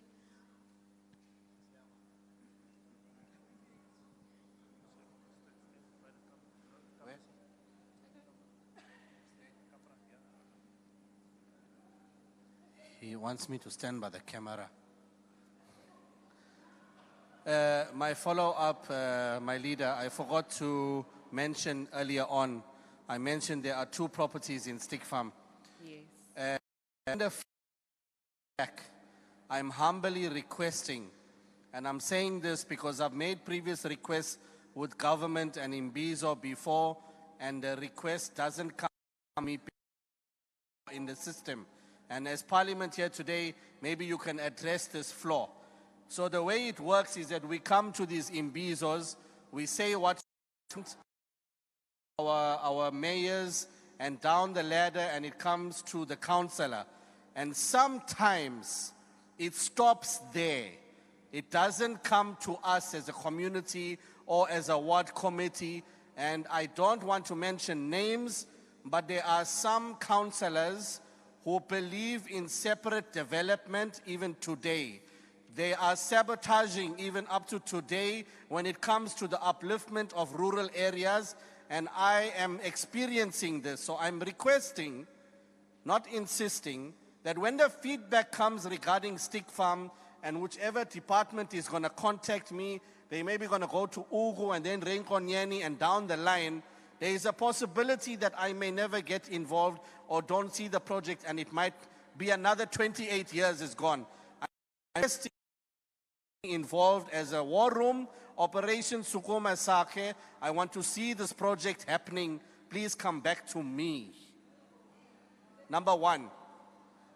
Number 2, there are 2 properties in Stick Farm that I've identified.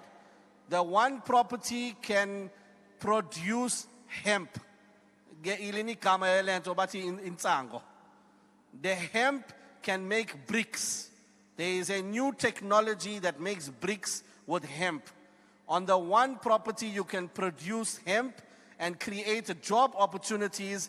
And on the other property, the bigger property, you can start building the houses from those bricks that are produced locally through new technology, and it can be a pilot project for the country. If it works to the rest of the country. Those are the 2 things. Thank you very much. Thank you very much.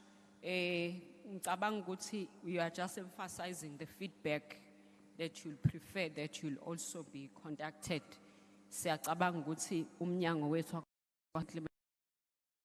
through RNM will do that. MEC Mahlaba, if I may ask you, Dokotela, ukuthi usiphendulele le yama units 1,000 that were meant for Ward 14 ngesikhathi sika Honorable Pillay, but are approved, awakarolwa out, and he preferred to start with Ward 8, Phase 1 and Phase 2. That is the question galaki was RNM. Ngicela MEC mhlambe asisize kulokho uminister uzoza kule question kaNkosingphile. Siyabonga kakhulu. Sekuzoba isihlalo uChina Dodovu beka abantu bakaNdlunkulu. Siyabonga.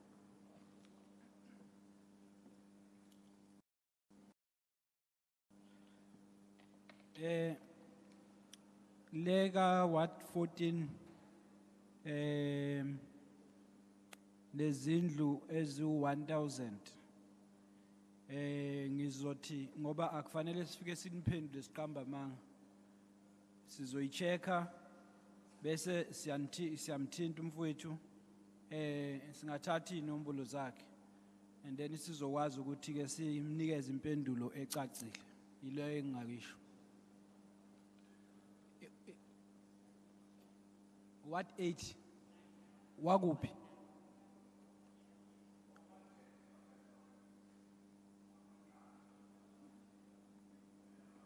What 9 wase?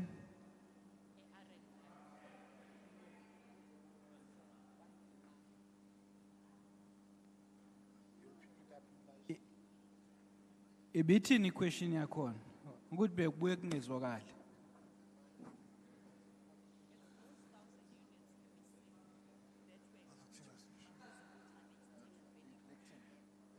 No, into if it was approved, yobade ngisho ukuthi ngifuna ukuchecka ngithola ama details ukuthi how far is the process. So bese sibuya nalokho sesikwazi ukuthi but angifuni ukufika la ngiqamba manga kuwe bese ngithi lezindlu zikuphi phase njengamanje. Into kuzofuneka siyichecke yikho kade ngicela ngenhlonipho ukuthi sithathe inamba yakho sizokuthinta sizoyichecka nje kwakusa ukuthinta sibone ukuthi ikuphi iprocess. Siyabonga.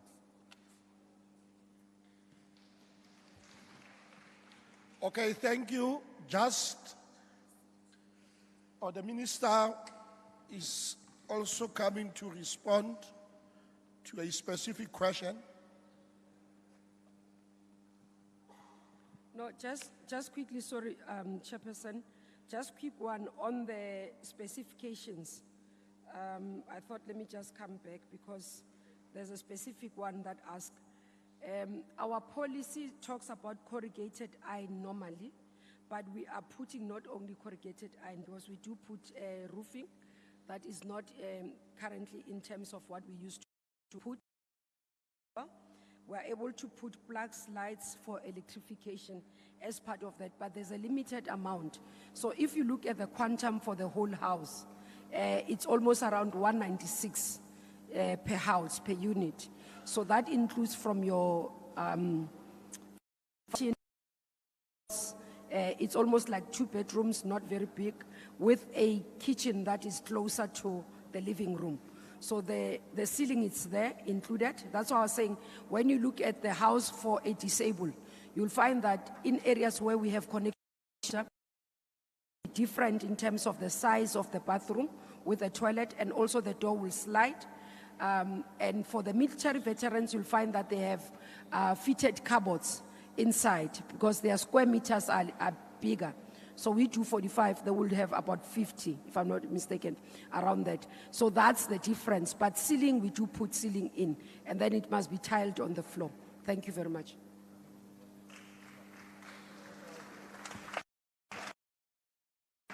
Thank you once more, Honorable Minister. Let me take this opportunity to heartily thank the Honorable Minister, the MEC, and all the mayors for their contributions, but equally thank all of you for having asked questions and actively participated in this session. Just one important announcement. Tomorrow, we request that all of you must be seated at 9 o'clock. 9 o'clock because the session is going to start at 9:30. This is very much important. I'll tell you why. All members of parliament for the whole week, they've been listening to you, sharing with them your problems, asking them questions about issues which affect you. Now, to parliamentary session. All that you see every time it is happen where members of parliament are going to debate all the issues that we discussed, we talked about during the course of the week, and that they will do it in the presence of Umungameli, President Cyril Ramaphosa, also debating. Now it is going to be very important that all of you, because the session will be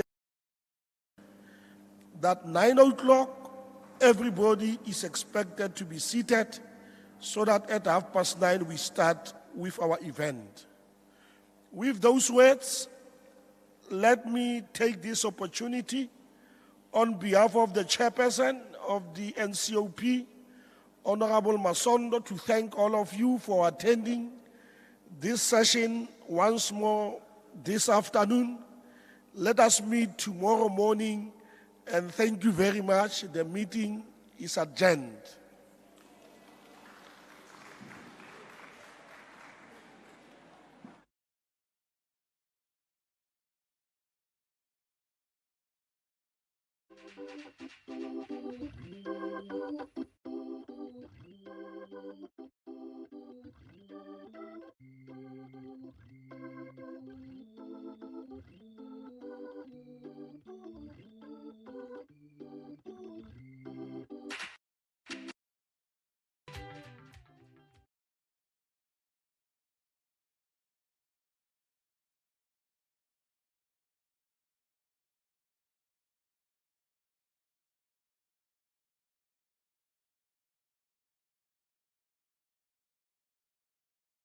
The National Council of Provinces is taking Parliament to the people of KwaZulu-Natal from 14 to 18 November 2022. Taking Parliament to the People is a flagship program of the National Council of Provinces and fulfills the mandate to conduct oversight and to facilitate public participation in Parliament processes. During the program, delegations consisting of members of Parliament, provincial legislatures, and local municipalities will visit various sites and hold public meetings where members of the public are given the opportunity to draw the executive's attention to challenges they experience with regards to service delivery. Follow Parliament on social media for more information on Taking Parliament to the People 2022. Stay updated by visiting our website at www.parliament.gov.za. Parliament, following up on our commitments to the people, making your future work better.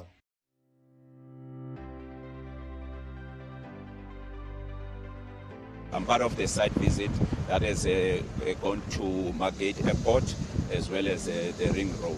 At Margate Airport, we have seen that there's a potential in terms of the growth of the airport. Currently, it has 35,000 passengers. The aim is to move it to about 85. There are discussions between the Margate Airport, the municipality, and the airport company of South Africa, AXA, as well as other stakeholders such as the Department of Transport in the province, as well as the Department of Transport National, to come in and assist the airport. It is located in a strategic area in terms of tourism, but also it doesn't only assist Rainbow Municipality or Ugu District Municipality. It also assists provinces such as the Eastern Cape, areas such as Mizana, Lusikisiki, Flagstaff, Alfrenzo District Municipalities, because those municipalities, people from those municipalities have to go to King Shaka Airport, because the East London Airport is too far for them. So also the King Shaka Airport is too far for them. But now with this one, the Margate Airport, it will assist them to alleviate the challenges that they're facing in terms of going to King Shaka Airport. So we're really looking forward to this new airport. My name is Yolanda van Rensburg. I'm the Manager Aviation Services employed by Rhein Municipality, from which our special airport is very heartwarming to me as part of the municipality.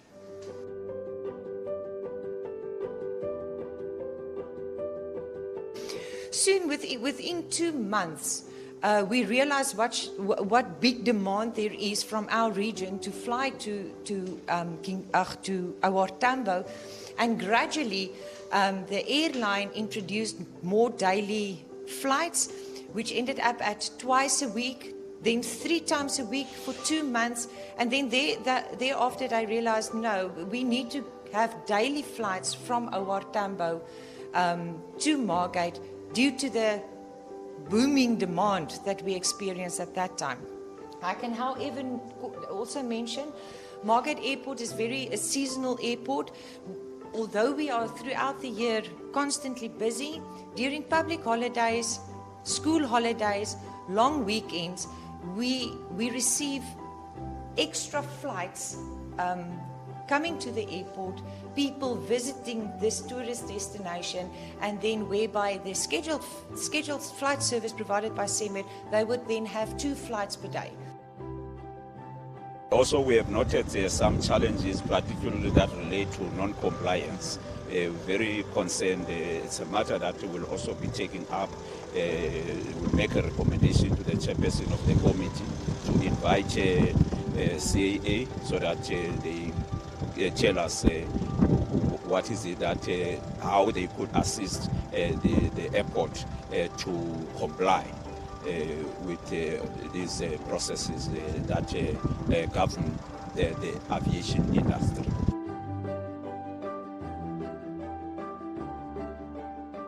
The National Council of Provinces is taking Parliament to the people of KwaZulu-Natal from 14 to 18 November 2022. Taking Parliament to the People is a flagship program of the National Council of Provinces and fulfills the mandate to conduct oversight and to facilitate public participation in Parliament processes. During the program, delegations consisting of members of Parliament, provincial legislatures, and local municipalities will visit various sites and hold public meetings where members of the public are given the opportunity to draw the executive's attention to challenges they experience with regards to service delivery. Follow Parliament on social media for more information on Taking Parliament to the People 2022. Stay updated by visiting our website at www.parliament.gov.za. Parliament, following up on our commitments to the people, making your future work better.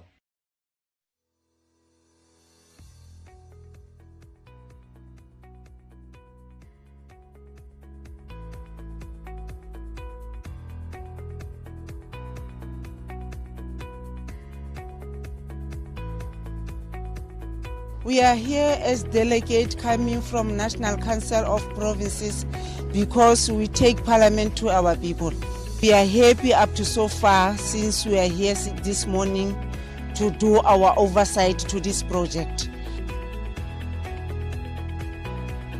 The other challenge that we have seen is just to talk to the project manager to make sure that they communicate with other stakeholders like communities and business so that at the end of the day, the project will move swiftly.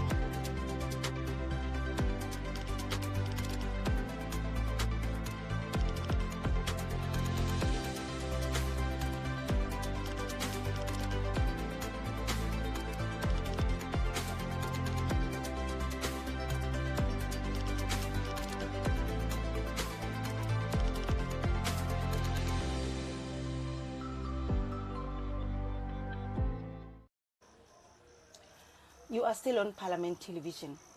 And welcome back. We have just concluded a very robust public hearing on human settlement where people of Ugu District raised issues related to housing.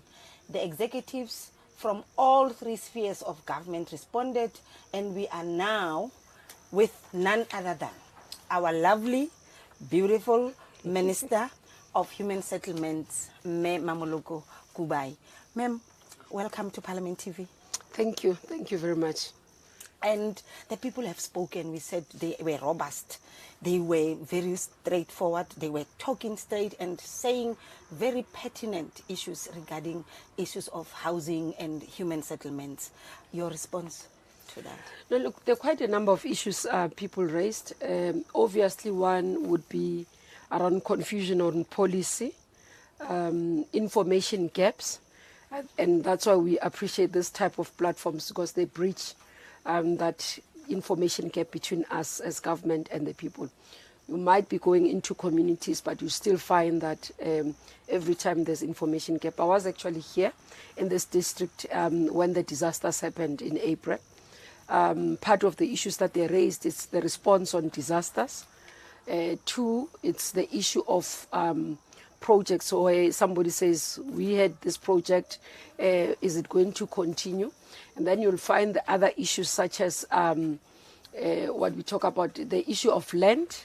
Quite a number of people who are raising the issue that many families are still staying in farmland, privately owned, and that's why they are not built, their houses are not built. Properties that are not owned by either public or private, are not owned by either municipalities or government, but owned under the Ngonyama Trust. So there are quite a number of issues. I think part of what helps is that we've really adjusted our policies over time. From 1996, the policy that we had, the type of houses that we're building and what we are building today is quite different. We're giving people decent houses. We're not only building houses, but we're ensuring that bulk infrastructure is connected, water, electricity, and sanitation is there. And in areas where it will be difficult for us to be able to provide such, we're looking at alternative ways. For example, part of what we are reviewing in policy to start next year, April, we're hoping that we could be able to start within the 1st of April next year, is to be able to include within the specs solar panels, because what we're learning is that in deep rural areas where you are not able to connect electricity, so they remain in the dark. They're not able to. But again, when we build more houses for indigent communities, these are people that can't pay for services.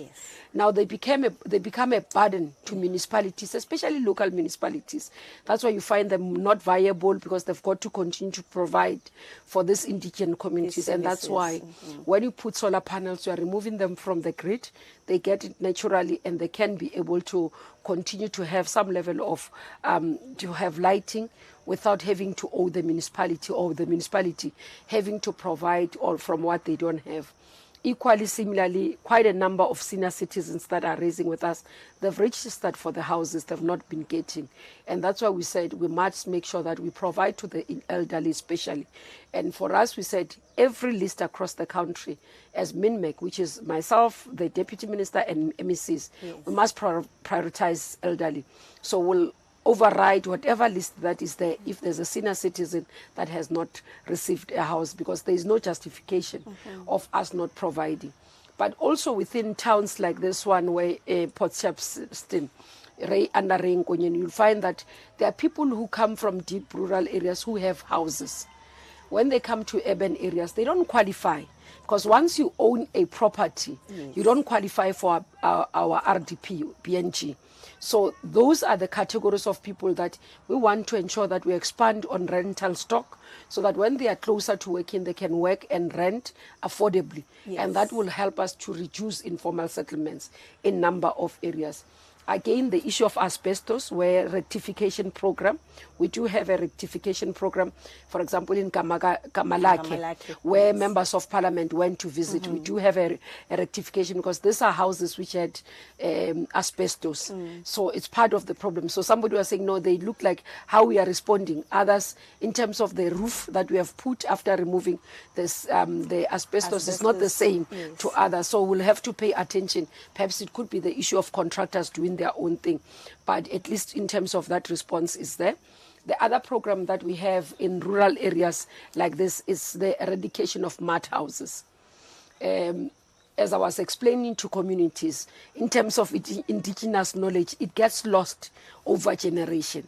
So the elderly used to build mud houses which were sustainable. For example, they will build it, they will burn the mud so that the houses are sustainable. But it's not what we want. Yes. So what we said is that we're going to roll out a program, especially in the rural areas, for example, where people can build for themselves, give them material so that they can build. Because the mud houses, we've got to do away with. I was telling them that I know in KwaZulu-Natal there's a song where they pride themselves to say, "No man we are endlini yodaga, gusekhaya." You know, you don't have to be ashamed of where you're coming from. Yes, so we're saying absolutely. we've got to remove the mud house so that the next generation doesn't sing about coming back from mud house. Yes, ma'am. And as well, ma'am, yes, you spoke very well that the RDPs are sustainable. And you are not no longer just building houses, you are building homes. But this province where we are has got a serious backlog with regards to provision of human settlements. What is the department doing in terms of intervening and addressing and as litigating this challenge? Look, when we look back, remember with KwaZulu-Natal, it would have been quite a number of things in terms of government from 1994, transitions, quite a lot of wars or fights that were happening within communities that derailed in terms of development. That we must acknowledge. Compared to other provinces, this is where we can. But I can confidently say this is one of our best performing provinces. We look at audit, it's a province that got clean audit. We look at expenditure, it's a province that spends better. So in terms of picking up pace of work, we have started to pick up pace in terms of work. We've started to provide houses. We are paying attention. And a province that, for example, has not only ensured that housing happens in urban areas, you'd see a lot of projects in rural communities that are happening. So it's one of the projects, it's one of the departments, for example, in the country that is trying to deal with the inequalities. Provision of houses and providing of title deeds in areas such as these ones are important. But again, what we have done, we adjusted our policy because, for example, if we were to build and subsidize those who wanted to be part of the old FLISP, today we call it Help Me Buy a House program. It would have been that they can't because they do not have, the areas don't get title deeds. So we have adjusted that to say if you have a letter of occupation and you want to build, we'll be able to support you to build. So it's the transformation, not only provision, catching up, but also doing it in a transformational manner that is inclusive to even rural people. Part of what we do as well as human settlements is to say, as we build, let's think about economic development issues, local economic development. So we've done set-asides for women, for young people, for people with disability and for military veterans. That as we do this project, the spending, the jobs, must be going to these categories that are vulnerable so that we can protect them. As I say, our ambition and our view is to ensure that what we do, our policy are transformational, Yes. but also transformational, but also our implementation speaks to that. Yes. And that is very, very good indeed, because I was going to ask you about, I know that there is Sawig, and others. You have answered my question on that. But also, ma'am, the floods exacerbated the situation. There is a backlog and then floods came. And not even came once, now they came again to add to the same areas and new ones. Look, the issue of natural disasters, we need to start dealing with them. Climate change is here, and our responsiveness is important. In this district, I can say that in terms of people who were in the mass care centers, which are the halls, have all been cleared. We still have a bit of family people who are staying with their families, or those who do not have land where we can put temporary shelters.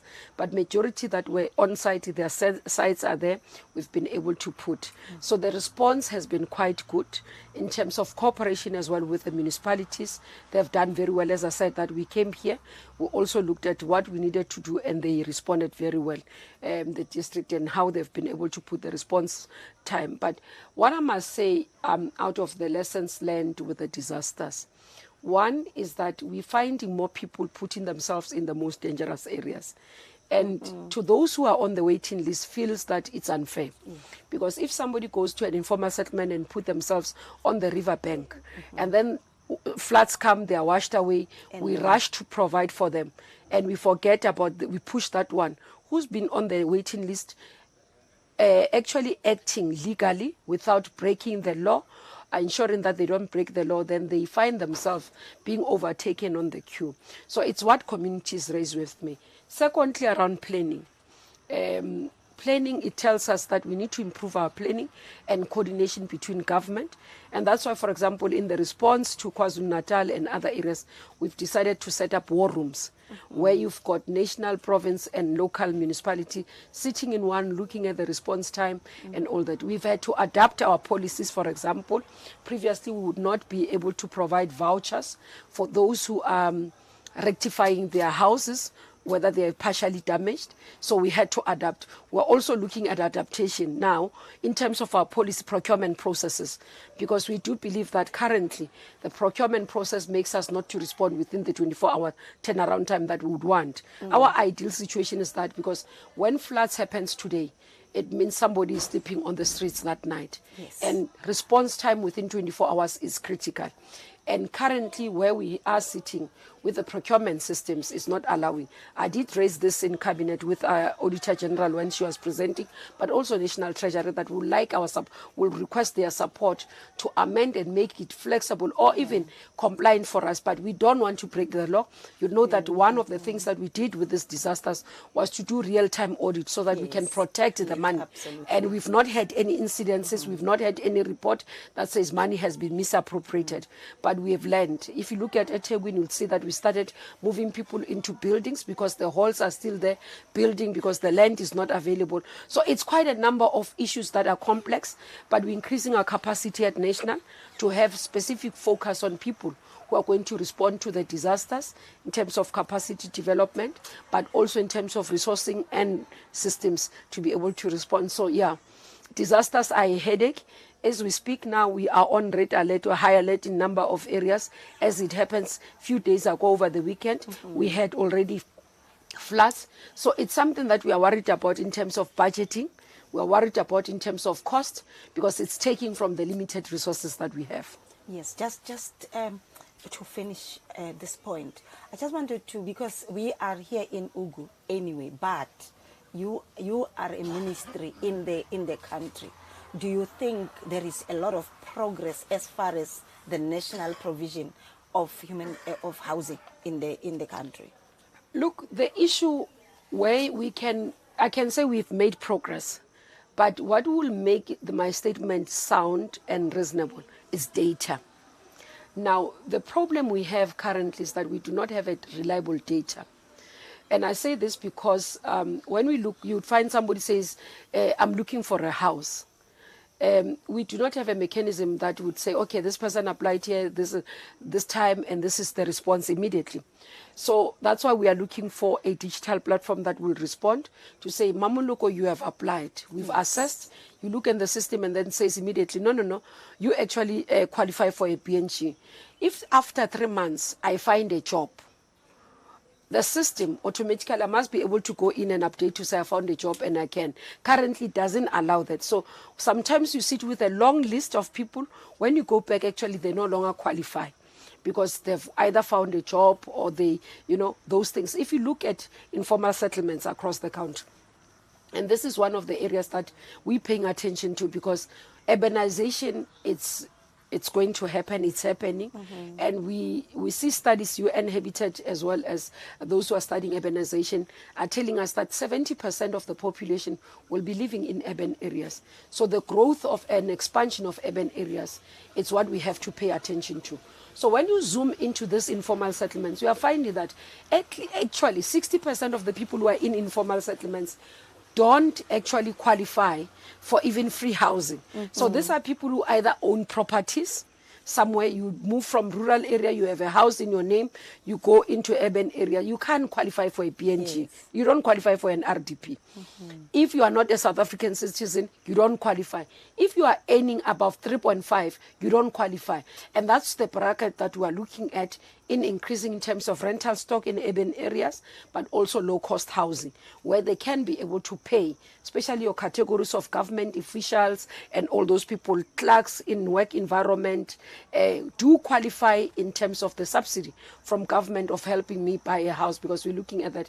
These are people which we call missing middle. And that's what we want to respond to as we respond across. So we've built almost 3 million houses. I know currently we have 1.9 million houses that are incomplete, that we're trying to rectify over 3 years to finish. These are houses that were left by contractors, and for one reason others, it's corruption and all those things.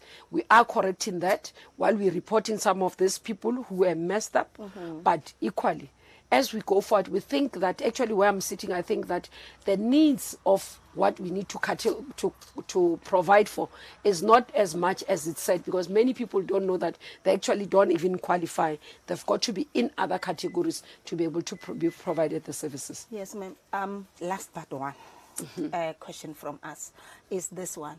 How do you monitor? Because, ma'am, there are other people who may apply who will be in the list, but would not be the real people. I will get a house, and then the house will go to somebody else. I'll have a deal with somebody else. Your monitoring system, systems, I want to get to that one. How do you monitor and make sure that the people that have applied are the ones that receive and houses sustainably so? Look, in terms of beneficiary list, when we give a house, we give it to the person that has been approved. What is the tendency is that once people get the houses, so they will come, government will hand it to you as the rightful beneficiary. But what people do, they either rent them out, list them out, or others actually sell them. So that's why sometimes somebody will ask me, but why are you giving foreign nationals houses? Our policy doesn't allow. Yes. So we don't give them. It's South Africans who actually sell the houses to them. And the law does not allow, because in terms of policy, it's not allowed for them to do. But most of the time, for example, those that we have not given title deeds, when you go to them and you check, somebody will say, no, I'm a visitor. Mamuloko has just gone out to the shops. Yes. I'm not staying here. So most of the time it becomes difficult to police, to enforce in terms of law. So we rely on communities to be the one that blows the whistle, so that we can do. Like this morning, I was told of a senior citizen who applied a house, and this person didn't get a house. But somebody who stays apparently in the Eastern Cape got a house and is leasing this house, the RDP, to a senior citizen about 2,000. And now he's got somebody who is willing to pay 2.5, then he's kicking the senior citizen out. So I said to the communities, that's not allowed. Actually, we must get that house back. Yes. It's not allowed to rent out an RDP. If she doesn't need it, this old woman needs it, we are going to have to give it to the old woman. So it's those things that are a bit complex in society, where you can't solve them as government. So it's around advocacy that we have to do with communities, working together with communities. The same thing with business forums, who come and disrupt projects, destroys projects, and projects are not finished. You can't deal with it alone. Law enforcement can come, but you need communities, because these are the beneficiaries of the system, to work with us in a compact, so that we can be able to resolve these challenges. Yes, ma'am.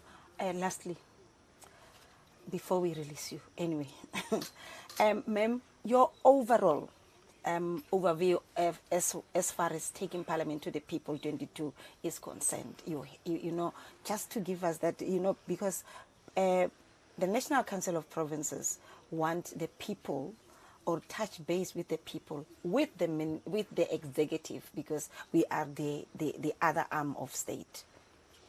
Look, I must say it's my first being called to taking Parliament to the people and participating on the public hearings.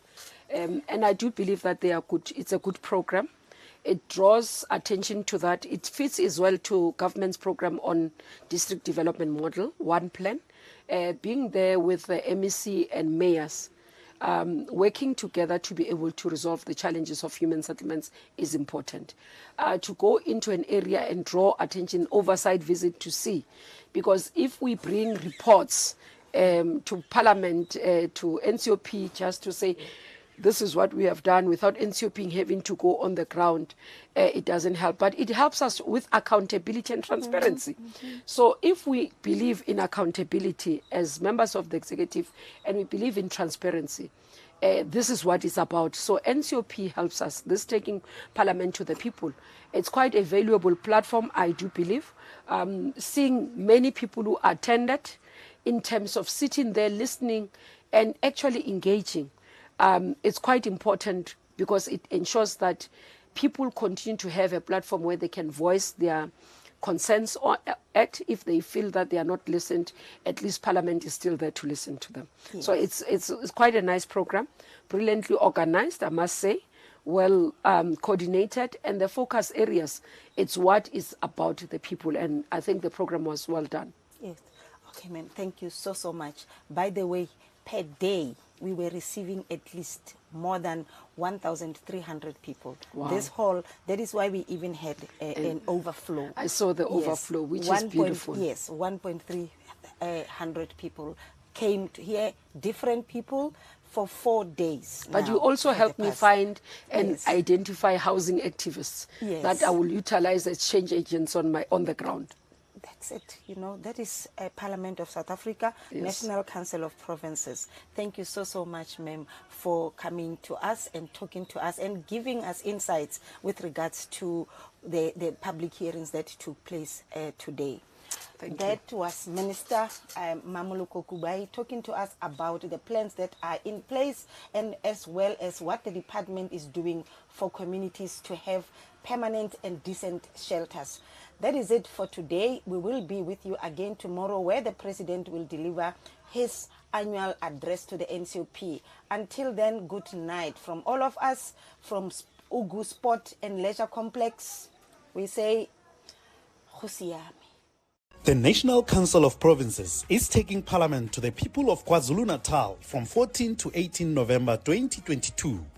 Taking Parliament to the People is a flagship program of the National Council of Provinces and fulfills the mandate to conduct oversight and to facilitate public participation in Parliament processes.